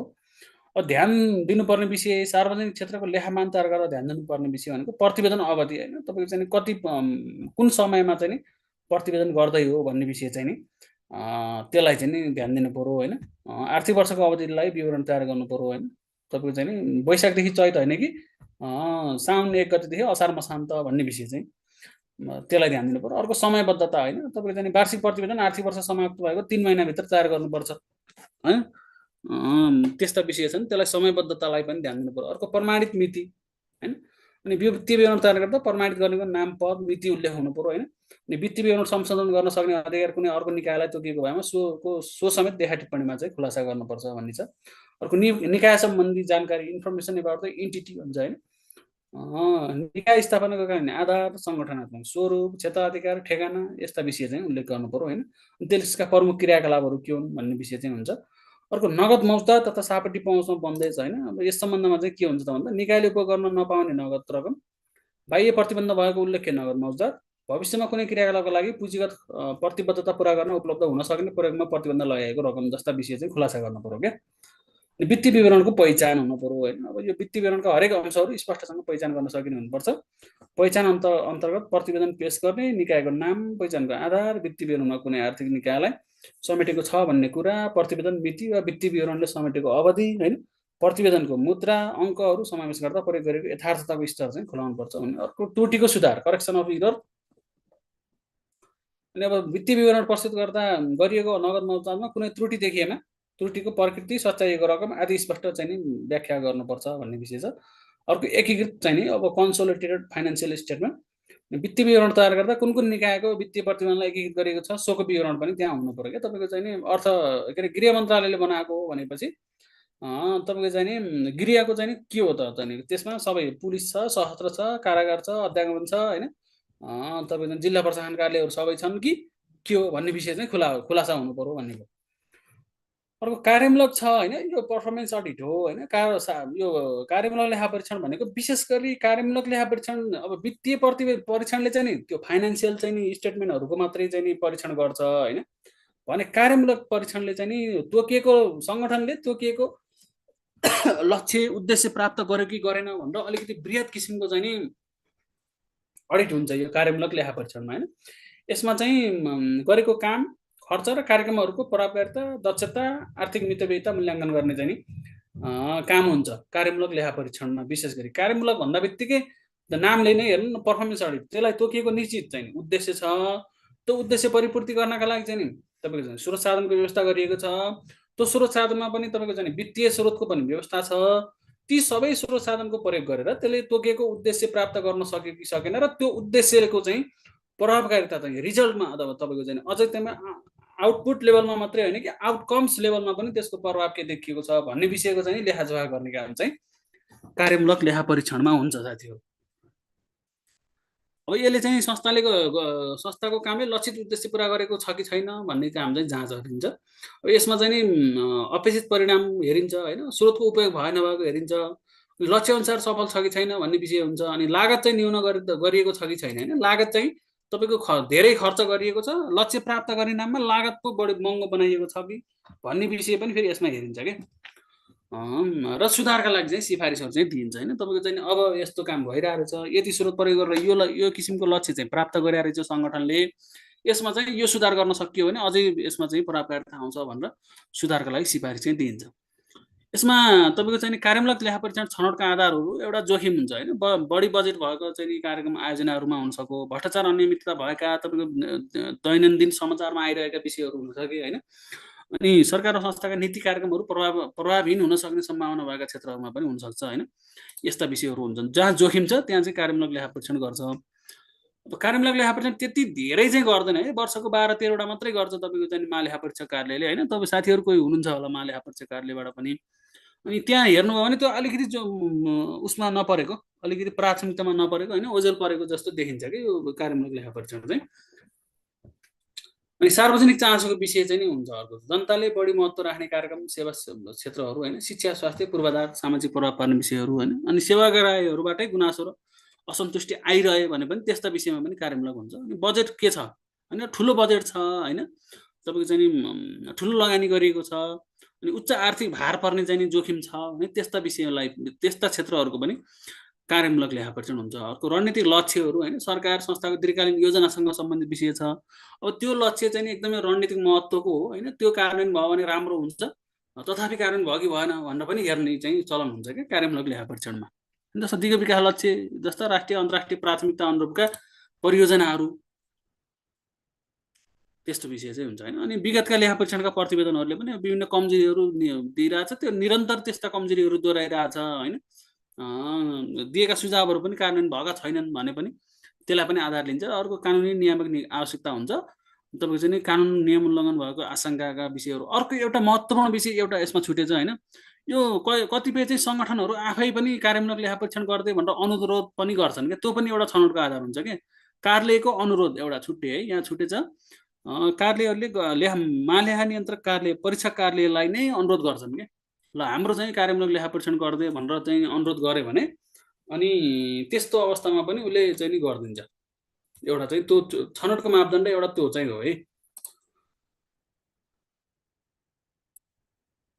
अनुरोध जस्तो कार्यमूलक चाहिँ अनुरोध पनि गर्छन् क्या वित्तीयको त उसको दायित्व नै हुन्छ कार्यमूलकमा के हुन्छ भने त अब महालेखा चाहिँ नि परीक्षक कार्यालयमा पनि त्यति धेरै प्राथमिकतामा नपरेको विषय हो होइन अनि त्यो चाहिँ फेरि कसैले अडिट गर्नु पनि चाहँदैन किनभने त्यो उद्देश्यदेखि लिएर यताउता के धेरै लामो लम्बेतान हुन्छ होइन धेरै चाहिँ नि परिश्रम लाग्छ त्यसमा त त्यो वित्तीय लेखा परीक्षण गरे जस्तो अन्य लेखा परीक्षण गरे जस्तो चाहिँ होइन यो विषय त्यसको अध्ययन जस्तो हो क्या यो कार्यमूलक लेखा परीक्षण त अध्ययन जस्तो होइन अनि अब त्यो तपाईँहरूलाई थाहा छँदैछ त्यहाँ चाहिँ त्यति धेरै चाहिँ नि छ होला लेखा परीक्षण ऐनमा छ अनि उसमा पनि राख्दैनन् त्यो भएर अनि कतिपय चाहिँ नि कार्यहरूले गर्छन् जस्तो एउटा सडक आयोजनाले चाहिँ नि अनुरोध गरेको भएर कार्यमूलक लेखा परीक्षण गरेको भन्ने चाहिँ उसले महालेखा परीक्षकले त उसमा पनि छ हो त वित्तीयमा अल्झेका त छन् तथापि कार्यमूलकलाई चाहिँ बिस्तारै गर्दै चाहिँ लैजानुपर्छ कि जस्तो इन्डियामा बेरोजु कति छ तपाईँलाई थाहा छ कसैलाई थाहा छ इन्डियाको बेरोजु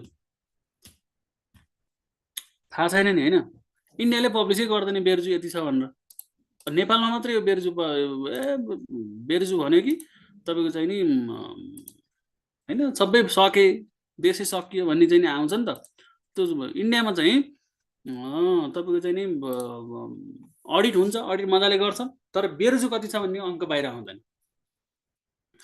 त्यस्तो छ है त्यही नै हो विषय अब संसदीय प्रणालीमा प्रतिपक्ष भनेको के हो नेपालको संसदमा प्रतिपक्षले कस्तो भूमिका खेल्नुपर्ने ठान्नुहुन्छ भने अब यो अलिकति तपाईँको चाहिँ नि एक मिनट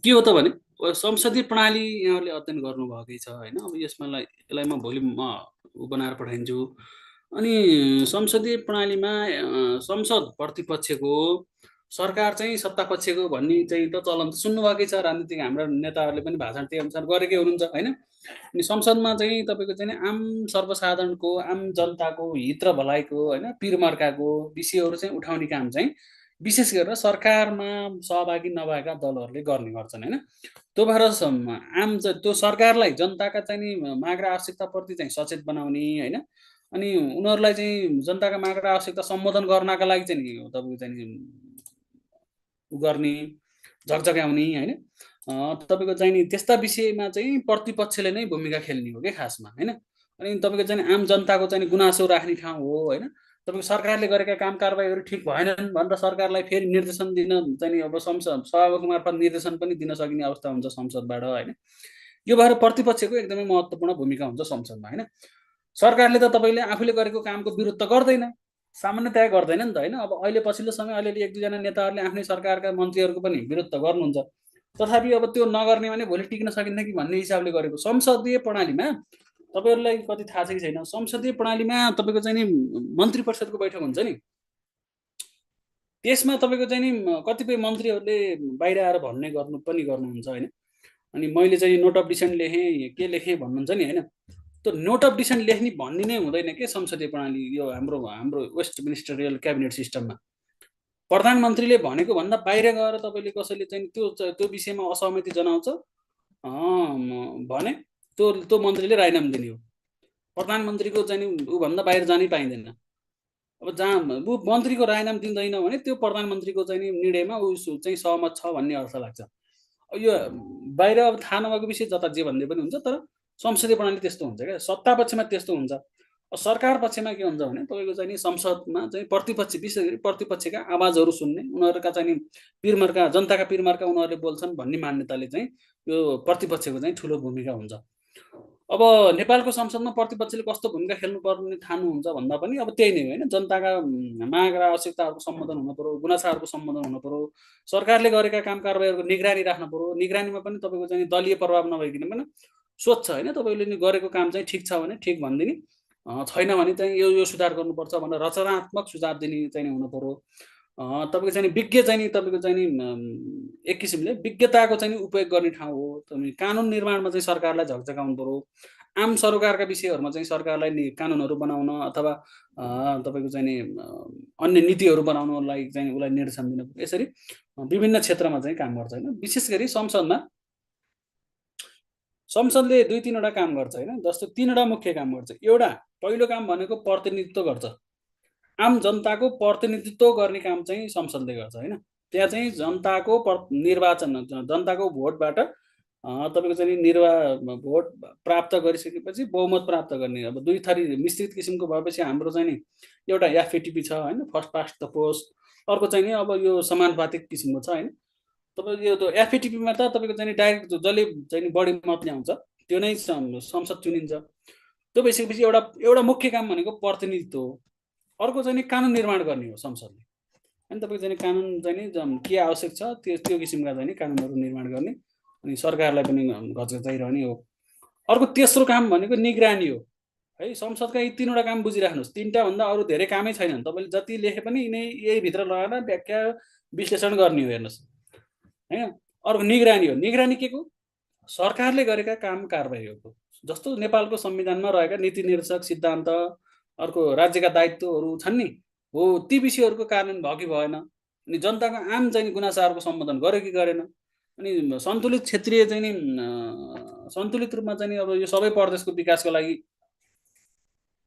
काम गरेको छ कि छैन सरकारले भन्ने विषय चाहिँ तपाईँको चाहिँ नि ऊ हो क्या, तपाईँको चाहिँ नि कानुन निर्माणको विषय हो क्या, भन्नुभयो नि के अरे कानुन निर्माणको विषय हो। अनि निगरानीको विषय, तिनवटा विषय, मुख्य तिनवटा विषय हुन्। अब यो सरकार बनाउँछ होइन, के दिन्छ, निर्देशन दिन्छ, जे भने पनि तपाईँको त्यही नै हो। विशेष गरेर अरू विषय सम्झँदै नसम्झँदै हुन्छ, तिनवटा विषय चाहिँ सम्झाउनु पर्यो संसद भन्ने बित्तिकै। एउटा प्रतिनिधित्व गर्छ, दोस्रो कानुन निर्माण गर्छ, तेस्रो भनेको निगरानी गर्छ।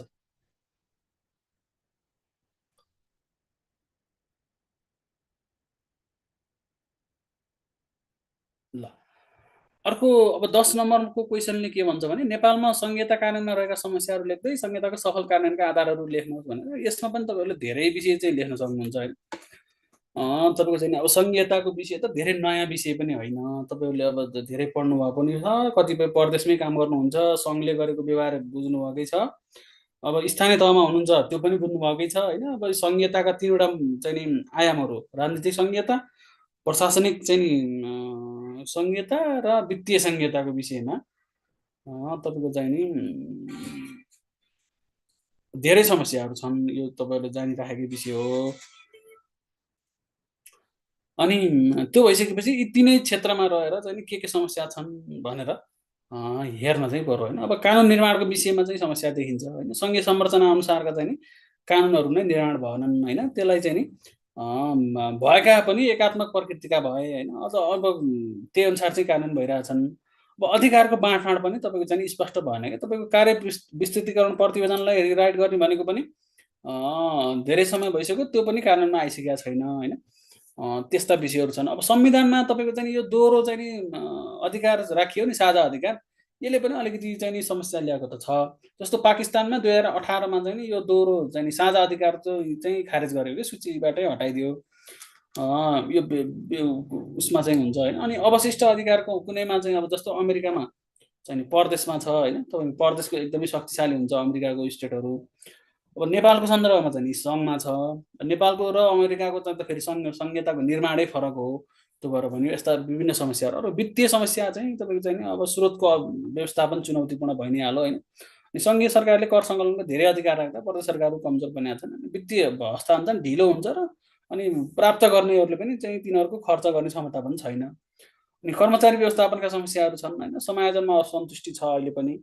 अनि दक्ष कर्मचारीहरूकै अभाव छ भनिन्छ होइन। अब यो दक्ष कर्मचारी अभाव भन्ने चाहिँ हो, तथापि त्यही कर्मचारी सङ्घमा आउँदा दक्ष हुन्छ, प्रदेशमा जाँदा अदक्ष हुन्छ भन्ने भाष्य निर्माण भइरहेछ। अनि सङ्घीय निजामती सेवा ऐन अझै लागू नभएकोले कर्मचारी व्यवस्थापनमा अन्य जस्ता विषयहरू देखिए। अब समन्वय चाहिँ अब भएन कि, तपाईँको अब अधिकारको बाँडफाँड नै स्पष्ट भएन होइन। अब चाहिँ नि कतिपय स्थानमा चाहिँ स्थानीय सरकारले सङ्घका कामहरू पनि गरे, अनि कतिपय स्थानमा यी सङ्घ स्थानीयले गर्ने काम पनि सङ्घले गर्ने, प्रदेशले गर्ने जस्ता विषयहरू भयो होइन। त्यसमा भाइस वर्सा छँदैछ। अनि सङ्घीयता कानुनमा असहयोगी मानसिकता होइन, अब सङ्घले चाहिँ केन्द्रीकृत मानसिकता राख्छ। तपाईँ चाहिँ ठुला दलका नेताहरू चाहिँ नि अब यो प्रदेश र स्थानीय तह भने पनि अब सङ्घ मातहतै हुन् भन्ने खालको एउटा चाहिँ भाष्य निर्माण गर्दैछन्। अनि अनि हामीले चाहिँ बजेट नदिए तिमीहरूले के गर्छौ भन्ने खालको एउटा चाहिँ असहयोगी टाइपको मानसिकता चाहिँ देखिन्छ। अभिभावक अध्यक्ष भयो, ठिक हो। राजनीतिक अस्थिरता र कमजोर संस्थाको संरचना जस्ता विषयहरू भयो होइन। अनि विकास र सेवा प्रवाहमा असमानता देखियो होइन, विकासका गतिविधिहरूमा एकरूपता भएन होइन। समृद्ध प्रदेश र विपन्न प्रदेशबिच चाहिँ विकासकै असमानता भयो। स्थानीय तहमा सेवा प्रवाह प्रभावी बनाउनु पनि आवश्यक क्षमता र स्रोतको अभाव देखियो। अब चाहिँ सफल कार्यान्वयनका लागि के गर्ने त भन्दाखेरि स्पष्ट कानुनी संरचनाहरू चाहिँ निर्माण गर्नु पर्यो होइन। तपाईँको चाहिँ संविधानले भनेको व्यवस्था अनुसार चाहिँ कानुनले चाहिँ नि सबै कामहरू गर्नको लागि स्पष्ट चाहिँ नि गरिदिनु पर्यो। अनि वित्तीय अधिकार र स्रोत व्यवस्थापनमा सुधार गर्ने होइन, वित्तीय सन्तुलन कायम गर्नु पर्यो तिनै तहमा। अनि कर प्रणालीलाई चाहिँ अलिकति विकेन्द्रीकरण गर्ने र यसको करार चाहिँ बढाउँदै लैजानु पर्यो। अनि अब सङ्घ र प्रदेश र स्थानीय तहहरूले आफ्नो आन्तरिक आय बढोत्तरी हुनेतर्फ चाहिँ ध्यान दिनु पर्यो। तपाईँको चाहिँ आत्मनिर्भर कसरी हुन सकिन्छ भन्ने विषयलाई चाहिँ नि ध्यान दिने हो होइन। अनि खर्च तथा स्रोत परिचालनमा पारदर्शिता र जवाफदाहिता चाहिँ अभिवृद्धि गर्दै चाहिँ लैजानु पर्यो होइन। वित्तीय विनियोजन कुशलता, कार्यान्वयन दक्षता र आर्थिक अनुशासन, यी तिनवटा विषय तिनै तहमा हुनु पर्यो क्या। विनियोजन कुशलता, कार्यान्वयन दक्षता र आर्थिक अनुशासन तिनै तहमा हुनु पर्यो होइन। पारदर्शिता र जवाफदेहिता भन्ने विषय त भइ नै हाल्छ। दक्ष कर्मचारीहरूको व्यवस्थापन गर्नु पर्यो होइन। सङ्घीय निजामती जारी गर्ने, अनि दक्ष जनशक्तिहरू चाहिँ पढ्दै स्थानीयमा चाहिँ उ गर्ने, भर्ना गर्ने होइन। अनि कर्मचारी समायोजनको प्रक्रियालाई चाहिँ अब अलिकति गुनासो सुनाइ चाहिँ गरिदिनु पर्यो फेरि एकचोटि भन्ने हो। समन्वय र सहकार्य बढाउनु पर्यो होइन। तपाईँको चाहिँ अधिकारको बाँडफाँडदेखि लिएर अधिकार प्रत्यायोजन गरिदिनु पर्यो सङ्घले पर्दाखेरि स्थानीय तहलाई होइन। अनि सहकार्यात्मक संहिता, सहकारितामूलक संहिता भन्छन् नि होइन, त्यसको चाहिँ अवधारणालाई लागू गर्नु पर्यो। अनि संस्थागत संरचना निर्माण गर्ने, अनि समान तथा समावेशी विकासमा चाहिँ जोड दिन सकियो भने अब होइन कानुन निक्षेपण उसमा चाहिँ फरक ऊ चाहिँ हो। अब आफूलाई प्राप्त भएको अधिकार अर्कालाई दिने भनेको त प्रत्यायोजनै हो नि त होइन। अलिकति प्रशासनिक प्रकृतिको हो प्रत्यायोजन भनेको त, तथापि त्यो प्रत्यायोजन भन्दा पनि बिग्रिन्न, समस्या हुँदैन। अब संहिता नेपालको शासन प्रणालीको प्रमुख आधार भए पनि यसको सफल कार्यान्वयनका लागि कानुनी स्पष्टता, वित्तीय व्यवस्थापन, दक्ष जनशक्ति, समन्वय तथा संस्थाको संरचनामा चाहिँ सुधार गर्नु आवश्यक छ। संहिता प्रभावकारी रूपमा कार्यान्वयन हुन सकेमा सेवा प्रवाह सरल, दिगो विकास विकास चाहिँ सम्भाव्य र जनताको जीवन चाहिँ बाँच्न चाहिँ मद्दत पुग्छ भन्ने लाइनमा चाहिँ यसलाई चाहिँ निष्कर्षमा टुङ्ग्याउन सकिन्छ साथीहरू।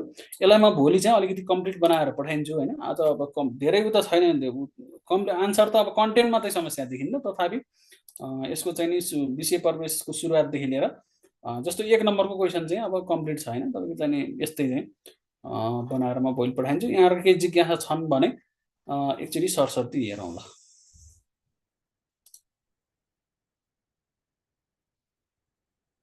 हुन्छ, ठिक छ। हो, अभिभावक अध्यक्ष भयो भन्नुभएको छ एकजना साथीले। ठिक हो, अध्यक्ष भन्दा पनि अब अलिकति दक्ष त अब यही यहाँ भएका मध्येको दक्ष नै हो सबै होइन। अध्यक्ष नभई के अरे दक्ष नभई त अब के हो, प्रशासनिक नेतृत्व पनि दक्ष नभई त्यहाँ पुगेको छैन, राजनीतिक नेतृत्व पनि पुगेको छैन। तर अलिकति नैतिकवान होइन, अलिकति काम गर्न सक्ने त्यस्तो खालको चाहिँ हुन पर्यो भन्ने हो क्या। सरकार निर्माण भने के सरकार उसको संसदको काम भन्नुभयो होला होइन। सरकार निर्माण, प्रतिनिधित्व, निगरानी, कानुन निर्माण।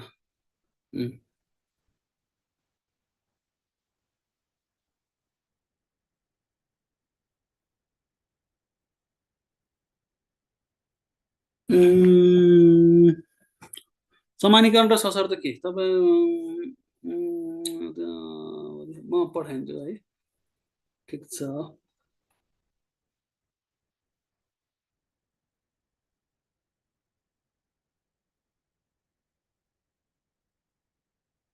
यस्तो हो समानीकरण र तपाईँको चाहिँ नि सशर्त चाहिँ नि यस्तो हो कि समानीकरण चाहिँ त तपाईँको चाहिँ नि त्यो अब 3वटा चाहिँ नि तरिकाबाट हुन्छ, थाहा छँदैछ। एउटा न्यूनतम हुन्छ, एउटा सूत्रमा आधारित हुन्छ, अर्को कार्य सम्पादनमा आधारित हुन्छ। त्यहाँ चाहिँ नि अब त्यो त्यसमा त्यसमा विनियोजन भएको रकम चाहिँ त त्यसमा चाहिँ त समस्या छैन।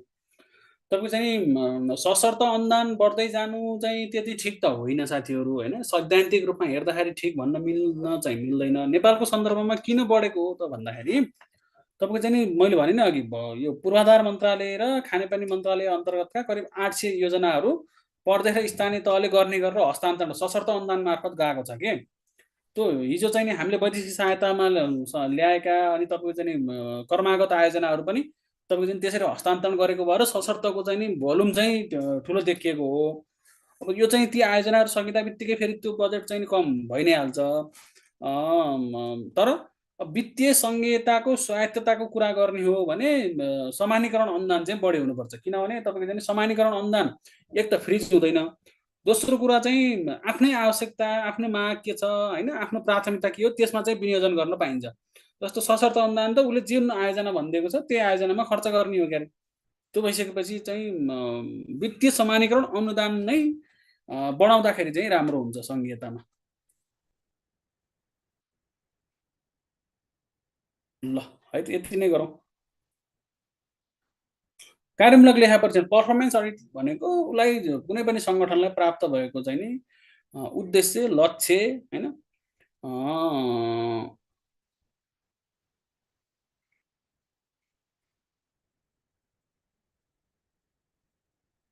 को को पैसा आफ्नो चाहिँ नि सङ्गठनलाई प्राप्त भएको चाहिँ नि लक्ष्य प्राप्त गर्यो कि गरेन भनेर हेरिन्छ क्या, लक्ष्य नतिजा हेरिन्छ कार्यमूलक चाहिँ नि लेखा परीक्षणमा। अनि तपाईँको चाहिँ नि त्यसमा चाहिँ नि कति स्रोत चाहिँ प्राप्त भएको थियो र त्यो स्रोतको चाहिँ नि प्रभावकारी रूपमा मितव्ययी ढङ्गले उपयोग गरेर लक्ष्य प्राप्त गर्यो कि गरेन, त्यो लक्ष्य प्राप्त गर्ने बेला पनि राइट चाहिँ नि मेथड चाहिँ अप्नायो कि अप्नाएन भनेर चाहिँ हेरिन्छ होइन, त्यसको प्रभाव हेरिन्छ होइन। तपाईँको चाहिँ नि त्यस्ता विषय चाहिँ नि कार्यमूलक लेखा परीक्षणमा हेरिन्छन्। अब फाइनेन्सियलमा चाहिँ तपाईँको चाहिँ नि कानुनअनुसार खर्च गर्नुपर्ने ठाउँमा गर्यो कि गरेन भन्ने विषय चाहिँ फेरि फाइनेन्सियल अडिट हो नि त। त्यो फाइनेन्सियल स्टेटमेन्टमा मात्रै आधारित हुन्छ भने कार्यमूलक भनेको अलिकति भेग चाहिँ नि विषय हो। यसको चाहिँ नि समग्र सङ्गठनको उद्देश्य प्राप्तिका लागि चाहिँ उसलाई प्राप्त भएको चाहिँ नि वित्तीय स्रोतको होइन अन्य स्रोतहरूको पनि समेत उपयोग गरेको अवस्था के छ भन्ने विषय चाहिँ कार्यमूलकले चाहिँ हेर्छ। सवाल भनेको सामान्यतया सवाल भनेको चाहिँ नि ठ्याक्कै व्यवस्थापन गर्नुपर्ने विषयहरू हुन् होइन, त्यसमा चाहिँ धेरै जसो समस्या जस्ता चुनौती जस्ता विषय आउँछन् होइन। तर एकदम सफल भएको चाहिँ नि विषय पनि सवालको रूपमा चाहिँ आउन सक्छ होइन। ठ्याक्कै सफल भएको विषय छ जस्तो कर्मचारी व्यवस्थापन सङ्घीयतामा कर्मचारी व्यवस्थापन भन्यो भने एकदमै असफल भएको चाहिँ नि अब हामीले समायोजन भन्छौँ नि त, समायोजनलाई कसरी टुङ्गोमा पुर्याउने अथवा समायोजनबाट भएको असन्तुष्टिलाई कसरी सम्बोधन गर्ने भन्ने विषय चाहिँ त्यो सवाल हुन सक्यो क्या। अथवा समायोजन एकदमै सफल भएको हुन्थ्यो भने पनि समायोजनले यस्तो राम्रो नतिजा दियो, अझै एकचोटि समायोजनको चाहिँ नि अवसर दिने हो कि भन्ने विषय फेरि अर्को सवालको रूपमा आउन सक्थ्यो त्यो पोजिटिभ वेमा पनि आउँछ सवाल कहिलेकाहीँ।